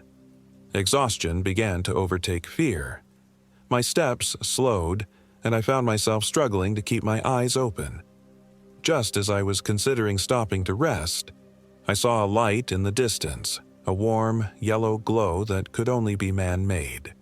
New energy surged through me. I quickened my pace, fixing my eyes on that beacon of hope. As I drew closer, I could make out the shape of a cabin set back slightly from the road. Smoke rose from a stone chimney, and light spilled from windows on either side of what appeared to be a front door. I approached cautiously, suddenly aware of how I must look. Wild-eyed, scratched, and dirty from my headlong flight through the forest. But my need for help outweighed concerns about appearances. I stepped onto a small porch and knocked firmly on the wooden door. Long moments passed. I was about to knock again when I heard movement inside, the scrape of a chair, footsteps approaching the door. A bolt slid back and the door opened a few inches, secured by a chain. An eye peered out at me, watery blue, set in a weathered face. "Who's there?" a man's voice demanded, gruff with suspicion. "My name is Ryan Nelson," I said, my voice hoarse. "I'm a hiker. I got lost in the forest and I need help. Please." The eye studied me for a long moment. Then the door closed, the chain rattled, and it opened wider to reveal an elderly man holding an oil lamp. He wore flannel pajamas under a worn bathrobe and had a shotgun propped against the wall within easy reach. "Come in, then," he said grudgingly, stepping back to allow me entry. "But don't try anything foolish. I may be old, but I can still shoot straight." I stepped into the cabin, nearly dizzy with relief. The interior was simple but comfortable. A main room with a stone fireplace where a fire burned low, a wooden table with 2 chairs, shelves lined with books and oddities I couldn't immediately identify. A doorway presumably led to sleeping quarters. "Thank you," I said fervently. "I got lost, and I thought I saw—" I trailed off, suddenly unsure how to explain what had happened without sounding completely unhinged. The old man, who introduced himself only as Morgan, seemed unsurprised. He gestured for me to sit at the table while he put a kettle on a wood stove in the corner. "You're not the first to come stumbling out of those woods after dark," he said matter-of-factly, "though most have sense enough not to go in alone." He placed a mug of strong black tea in front of me, then sat opposite, regarding me with those pale blue eyes that seemed to see more than I was comfortable revealing. "What did you see out there?" he asked directly. I wrapped my hands around the hot mug, the warmth a welcome contrast to the chill that still seemed lodged in my bones. "I'm not sure," I said carefully. "I thought I saw a woman by Hollow Creek." And there were voices, whispering my name. Morgan nodded slowly, unsurprised. "That'd be Hannah," he said as casually as if discussing a neighbor. "She likes the creek. Used to live in these parts. Oh, must be 100 years ago now. Her husband struck her down there, caught her with another man, they say. Threw her in the water after. She doesn't like men walking alone." I stared at him, my mug halfway to my lips. "You're saying I saw a ghost?" The skepticism in my voice was automatic, reflexive. Morgan shrugged. "Call it what you want. These woods are old. Things happen here that don't make sense elsewhere. The Shawnee knew it. They wouldn't camp in certain parts of this forest. Settlers learned it the hard way." He took a sip of his own tea. "You're lucky you found your way here. Some don't." "I followed the road," I said, then frowned, though I don't remember seeing this road on my map. A curious expression crossed Morgan's face. "Ain't no road outside," he said. "Just forest." My blood ran cold. I turned to look at the cabin's single window. Through the glass I could see nothing but darkness. But I walked for miles on a dirt road. It led straight here. Morgan shook his head slowly. "You walked through the trees, son. Ain't been a road to this cabin since they rerouted the county line back in '86. I set my mug down with shaking hands. "That's not possible. I know what I saw." "Finish your tea," Morgan said, not unkindly. "You can sleep here tonight. Got a cot in the back room. Come morning, I'll show you the way out of these woods. It ain't far to the ranger station from here, but you'd never find it on your own." Despite my exhaustion, sleep eluded me that night. I lay on the narrow cot in Morgan's spare room, listening to the old man's steady snoring from the main room where he slept in a recliner by the fire. Outside, the forest seemed to press against the cabin walls. Alive with whispers and movement, I tried to convince myself were just the wind and nocturnal animals. I must have drifted off eventually because the next thing I knew, gray dawn light was filtering through a small window, and the smell of coffee and something cooking roused me. I rose stiffly, my muscles protesting the previous day's flight through the forest. Morgan was at the wood stove, frying bacon in a cast-iron pan. He nodded at me without speaking and gestured to a pot of coffee. I poured myself a cup, black and strong enough to strip paint, and sat at the table. "Thought we'd head out after breakfast," Morgan said, setting a plate of bacon and biscuits in front of me. "Get you back to civilization before noon." "Thank you," I said, meaning it. "I still don't understand what happened out there." Morgan chewed thoughtfully on a piece of bacon. "Some things ain't meant to be understood," he said finally. "Just survived." After breakfast, Morgan changed into worn jeans and a flannel shirt, pulled on a pair of battered boots, and took a walking stick from beside the door. He didn't lock the cabin as we left, which struck me as odd given its remote location. Outside, my confusion deepened. There was no road, just as Morgan had said. The cabin stood in a small clearing surrounded by dense forest on all sides. The morning was clear and cool, with sunlight filtering through the canopy above. "This way," Morgan said, setting off on what appeared to be a narrow game trail leading away from the cabin. I followed, my backpack, containing only my water bottle, a few energy bars, my map, and my useless GPS, feeling unnaturally light without my camping gear. We walked in silence for the most part.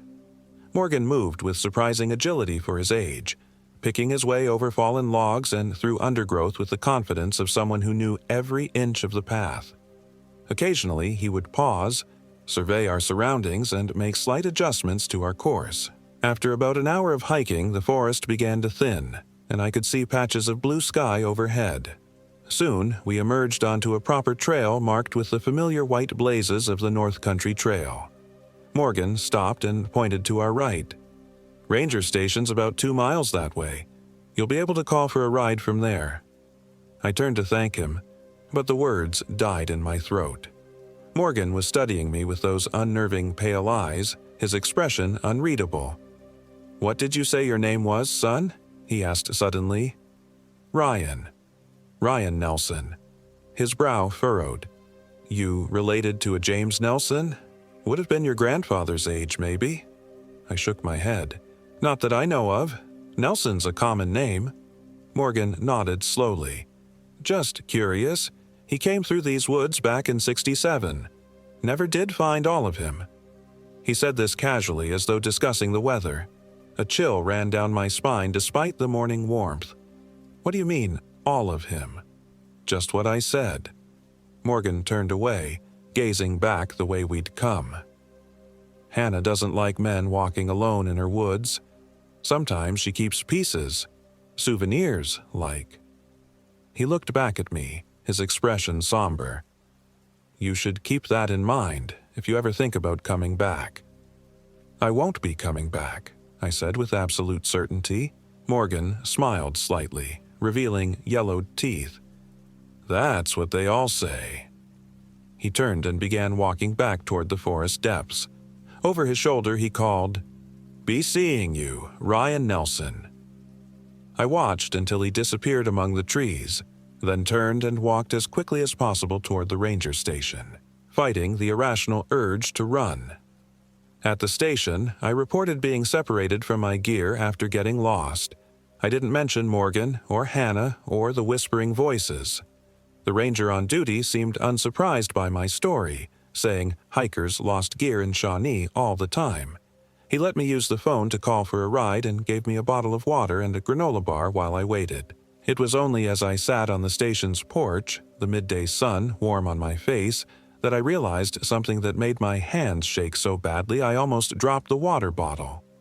The shirt I was wearing, a red and black flannel I'd pulled from my pack that morning, wasn't mine. I'd never seen it before. And in the breast pocket, I found a yellowed, folded piece of paper. When I opened it with trembling fingers, I found a faded photograph of a young man in what looked like 1960s hiking gear, standing proudly at a trailhead. On the back, written in faded ink, James Nelson, Shawnee State Forest, October 1967. Gone, but not forgotten. I've never returned to Shawnee. I moved out of Ohio altogether the following month, taking a job in Arizona where the landscapes are wide open and you can see for miles in any direction. I still hike occasionally, but never alone, and never in forests where the trees grow too close together. Sometimes, though, I wake in the darkest part of the night to the sound of whispers just beyond my bedroom door.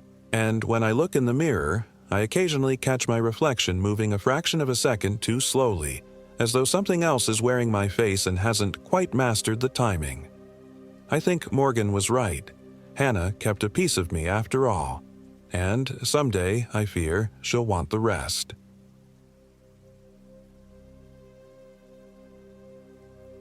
My name is James Anderson, and I am 34 years old. This happened in Shawnee State Forest, Ohio, 3 years ago.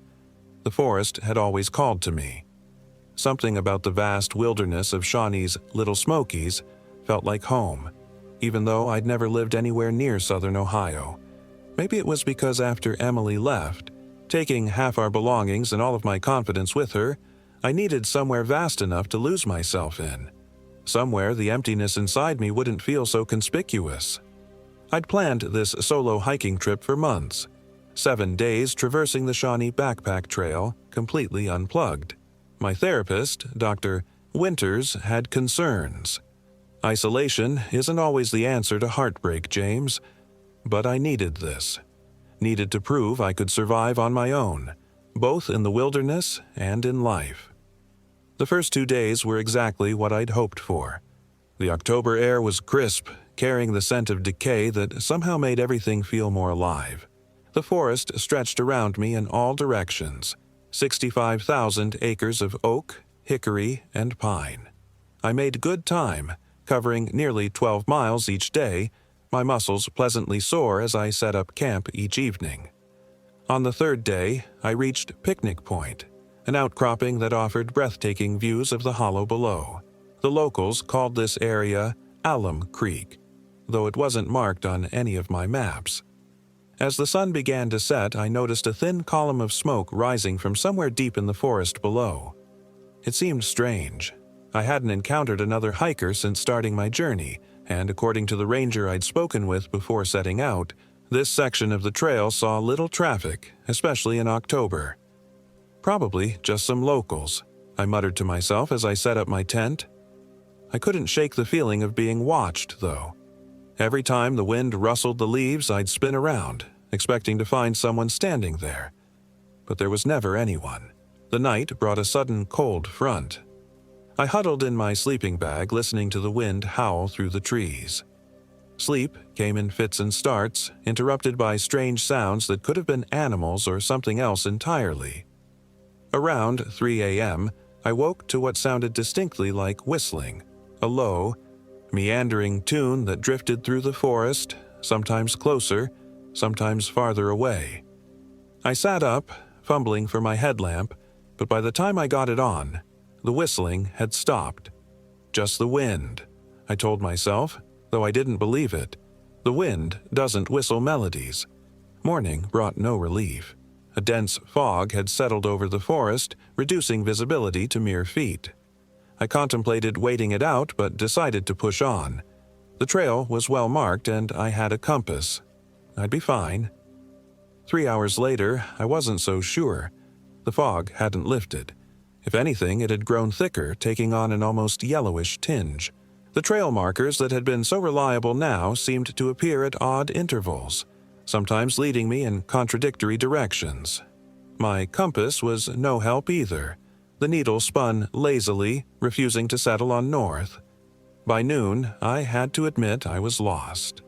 My map showed I should have reached Copperhead Fire Tower by now, but there was no sign of it. Instead, I found myself in a section of forest I didn't recognize. The trees here were different, older, with gnarled trunks and branches that seemed to reach toward me like arthritic fingers.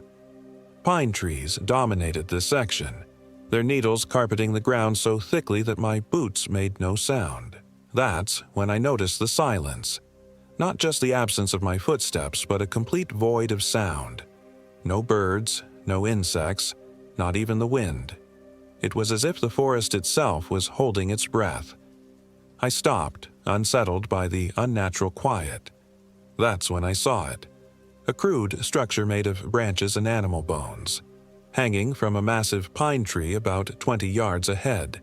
It resembled a dream catcher, but much larger and far more ominous. Vertebrae and what looked like deer ribs formed its outer ring, while smaller bones created an intricate pattern within. Feathers, crow or raven, judging by their size and color, dangled from the bottom, perfectly still in the windless air. My instinct was to turn around, find another way. But as I took a step back, a cracking sound broke the silence. I looked down to see not pine needles but something white and brittle. Kneeling, I picked up a fragment and my breath caught in my throat. A human finger bone. The ground was littered with them. Phalanges, metacarpals, even full finger assemblies. Some were clearly old, bleached and worn by the elements. Others looked disturbingly fresh. I stood up so quickly I nearly lost my balance. My heart pounded as I backed away, eyes darting around the silent forest. That's when I noticed I wasn't alone. About 50 yards to my right stood a figure.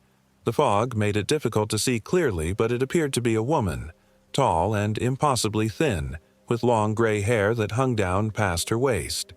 She wore what looked like a tattered dress that might once have been white but was now stained with dirt and something darker. She stood completely motionless, facing slightly away from me. "Hello?" I called out, my voice barely above a whisper.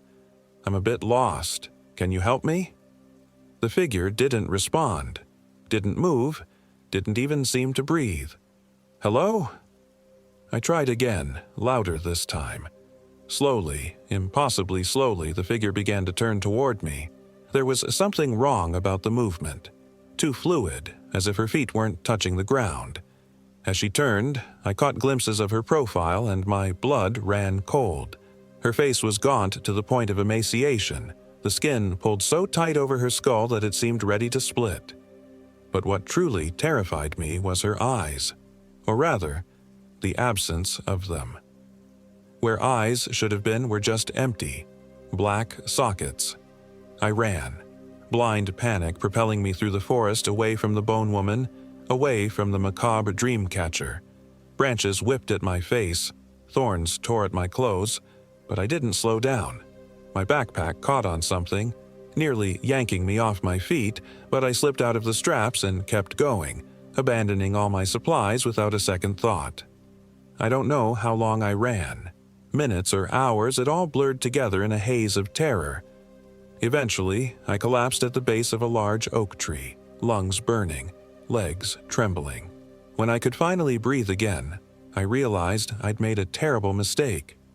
Not only had I lost all my gear, but I now had no idea where I was or which direction I'd come from. The fog still surrounded me, though it seemed thinner here. As my panic subsided, rational thought began to return. I needed to find the trail again. From there, I could make my way to the nearest ranger station or road. I still had my phone, though there was no signal here. It could at least serve as a compass if I could get somewhere with a clear view of the sky. I picked a direction that seemed to slope upward and started walking, trying to maintain a straight line. After about 20 minutes, the fog began to thin further, and I caught glimpses of blue sky above. My spirits lifted slightly. If I could get to higher ground, I might be able to orient myself. The trees started to thin as well, and soon I emerged onto a rocky outcropping that offered a view of the surrounding forest. The fog lingered in patches throughout the valleys, but from here, I could see for miles. No roads or buildings were visible, just endless forest stretching to the horizon. The sun was beginning to set. casting long shadows across the landscape. I pulled out my phone, hoping the clear sky would allow it to find satellites for positioning. To my surprise, I had 1 bar of service, weak but present. I quickly dialed 911, praying the connection would hold. It rang once, twice, then a click as someone answered. 911, what's your emergency? The voice was female, professional, but with a strange echo, as if she was speaking from the bottom of a well. I'm lost in Shawnee State Forest, I said quickly. I've been hiking the backpack trail but got disoriented in the fog. I've lost my gear and I think someone might be following me. Can you describe your location? The dispatcher asked. I'm on some kind of rocky outcropping. I can see a lot of the forest from here. There's a valley to the east with fog still lingering. I think I might be near Copperhead Fire Tower, but I'm not sure. And you said someone is following you? The dispatcher's voice changed slightly, taking on an interested edge. I'm not sure. I saw someone, a woman, I think, but she seemed wrong somehow. Even as I said it, I felt foolish. The stress and isolation were clearly getting to me. Can you describe this woman? Tall, thin, gray hair, she was wearing a dirty white dress, and her eyes— I trailed off, not wanting to sound completely unhinged. There was a long pause, too long. Hello? I asked. You've seen Eliza, the dispatcher said, her voice now eerily calm. It wasn't a question. What? Who's Eliza? The witch of Alum Creek. You're in her territory now. My blood ran cold. What are you talking about? I need help, not local legends. The dispatcher laughed, a hollow sound that made the hair on my arms stand up. Oh, James, she's not a legend. The use of my name, which I hadn't given her, sent a jolt of fear through me. How do you know my name? I demanded, my voice rising. She's been waiting for you. Ever since you decided to come here, she gets so lonely out there in the hollow. I ended the call, hands shaking so badly I nearly dropped the phone. This wasn't happening. It couldn't be happening. I was hallucinating or having some kind of breakdown. I had to be. I tried to call 911 again, but now my phone showed no service. I stared at the screen in disbelief, watching as it suddenly began to glitch, lines of static cutting across the display before it went completely dark. The sun had dipped below the horizon while I was on the phone, and dusk was settling quickly. I couldn't stay here. I needed shelter, warmth. Without my gear, spending the night in the open could be dangerous, even deadly if the temperature dropped too far. I scanned the darkening landscape, looking for anything that might help me orient myself. In the valley to the east, where the fog was thickest, I noticed a faint glow, yellowish like lamplight. Someone's camp, maybe? Or a cabin. Either way, it meant people, and people meant help. The rational part of my mind screamed that heading toward the strange light in the foggy valley was a terrible idea, especially after what had just happened. But as darkness crept across the forest, what choice did I have? The descent into the valley was treacherous in the fading light. Twice I nearly fell, catching myself at the last moment. By the time I reached the forest floor, night had fallen completely, and the fog had returned, thicker than ever. The glow was still visible, though, a diffuse orb of yellowish light that seemed to hover about 6 feet off the ground, maybe 100 yards ahead. As I approached, the light began to move, drifting slowly away from me. I quickened my pace, not wanting to lose sight of it. The glow maintained its distance, always just ahead, leading me deeper into the valley. After following for what felt like an hour, I emerged into a small clearing and the light vanished.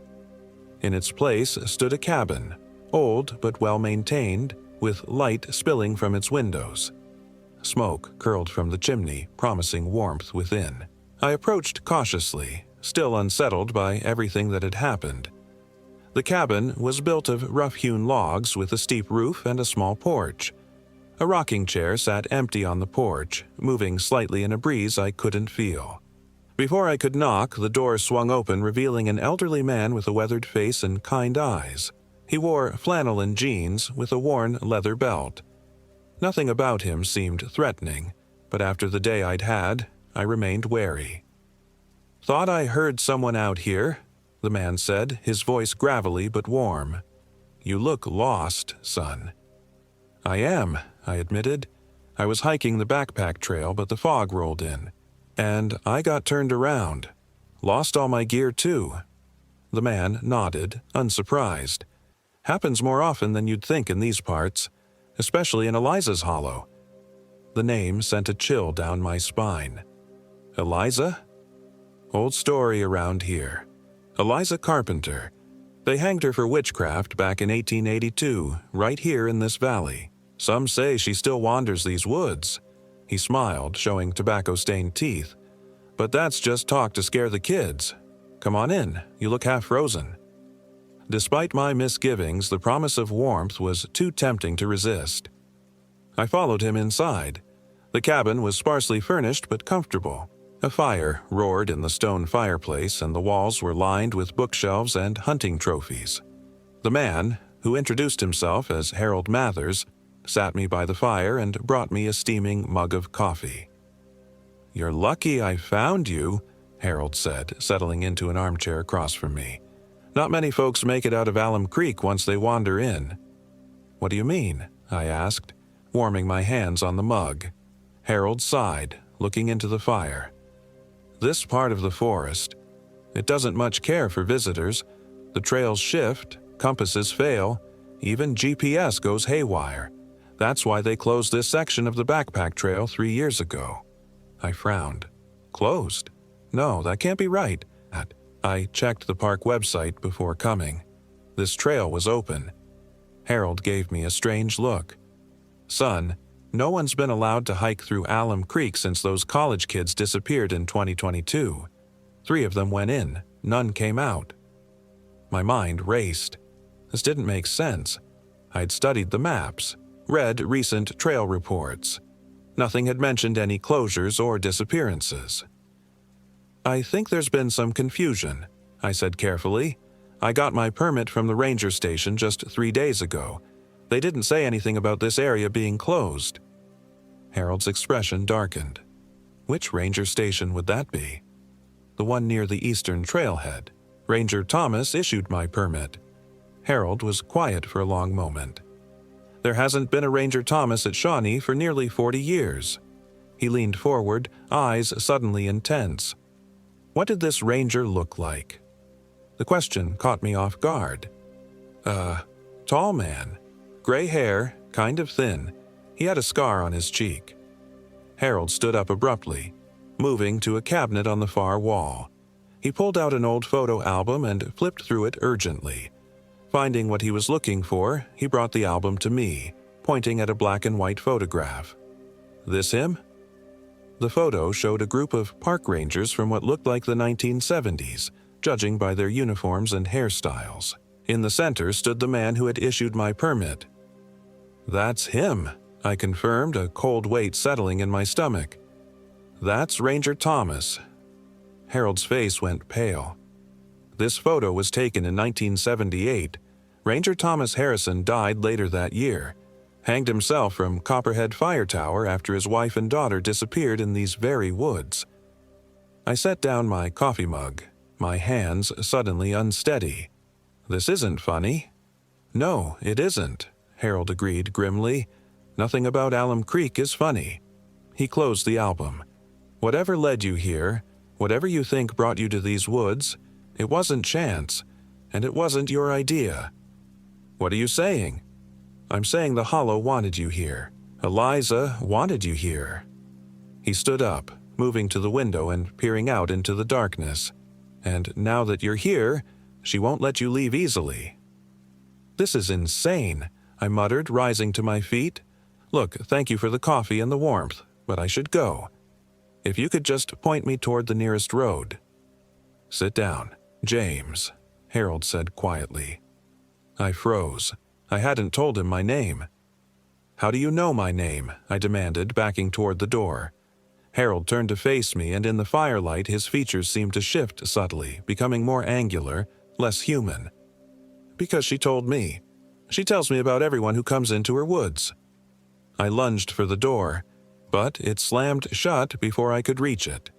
The fire in the hearth suddenly roared up, nearly touching the ceiling, casting the cabin in hellish light. "You can't leave," Harold said, his voice changing, becoming layered with a higher, feminine tone. "No one leaves the hollow without Eliza's permission."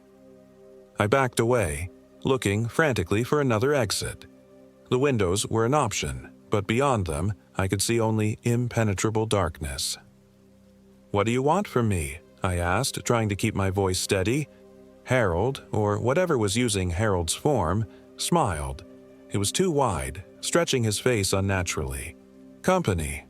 Eliza gets so lonely out here. That's why she brings people to her. Some stay for a while, others—" He gestured to the hunting trophies on the wall. It was only then that I realized they weren't animal heads. The antlers and horns had been attached to human skulls, mounted on plaques like prized bucks. "Oh God," I whispered. "God doesn't come to Alum Creek," Harold said, still with that terrible smile. "But Eliza does, and she's been waiting for you, James, ever since Emily left." The mention of my ex-wife's name broke something in me. With a cry of terror and rage, I grabbed a fire poker and swung it at Harold's head. There was a sickening crack as it connected, and Harold crumpled to the floor. I didn't wait to see if he would get up. I smashed the nearest window with the poker and climbed through, cutting my hands on the broken glass but barely feeling it through the adrenaline. Outside, the fog had receded, and the night was clear and star-filled. I ran blindly, guided only by the desperate need to put distance between myself and the cabin. After what felt like hours but was probably only minutes, I collapsed against a tree, lungs burning. That's when I heard the whistling again. The same meandering tune from the night before, coming from somewhere behind me. I pushed myself up and continued running, though my legs felt like lead. The forest around me began to change. The trees grew thinner, younger, and the undergrowth less dense. I caught glimpses of what looked like trail markers, and hope surged within me. If I could find the trail, I could find my way out. The whistling grew fainter as I ran, eventually fading entirely. Dawn was breaking by the time I stumbled onto a clearly marked section of the backpack trail. I nearly wept with relief. Following the markers, I eventually reached a road where a surprised early morning jogger found me, bloody and exhausted. The official story is that I got lost in the fog, hallucinated from dehydration and exposure, and eventually found my way back to civilization. The cabin doesn't exist on any maps. No one named Harold Mathers has ever lived in the area. And while there was an Elizabeth Carpenter who lived near Shawnee in the 1800s, historical records show she died of consumption, not hanging. The park rangers found no trace of the bone dream catcher or the finger bones I described. They did find my abandoned backpack, though, right on the trail where I had supposedly left it, not caught on any branches. Most damning of all, the section of trail I claimed to have been hiking was indeed closed, and had been for years following a landslide. The permit I thought I had was never issued. The ranger station had no record of my visit. By all rational explanations, I experienced a psychotic break brought on by stress, isolation, and the recent trauma of my divorce. That's what my new therapist tells me, anyway. But I know what I saw. I know what I experienced. And I know that something followed me out of those woods. It started with small things. Items moved when I wasn't looking. The faint sound of whistling coming from empty rooms. The smell of pine needles in my apartment, miles from any forest. Then I began finding bones, tiny ones like those from a mouse or small bird, arranged in patterns on my doorstep. Sometimes I catch glimpses of a tall, thin figure at the edge of my vision, but when I turn to look, there's never anyone there. Last week, I received a letter with no return address. Inside was a single sheet of yellowed paper with words written in what looked like dried blood. "The Hollow misses you, James. Eliza misses you. Come back to us." I moved 3 times since Shawnee, changed my phone number, even changed jobs, but she always finds me. And sometimes, late at night, when I'm drifting off to sleep, I swear I can feel cold, bony fingers caressing my cheek. I open my eyes to find empty eye sockets staring back at me, set in a face stretched tight over a skull. "You'll come back," Eliza whispers, her voice like dead leaves rustling. They always come back to the hollow. And deep down, I'm afraid she's right.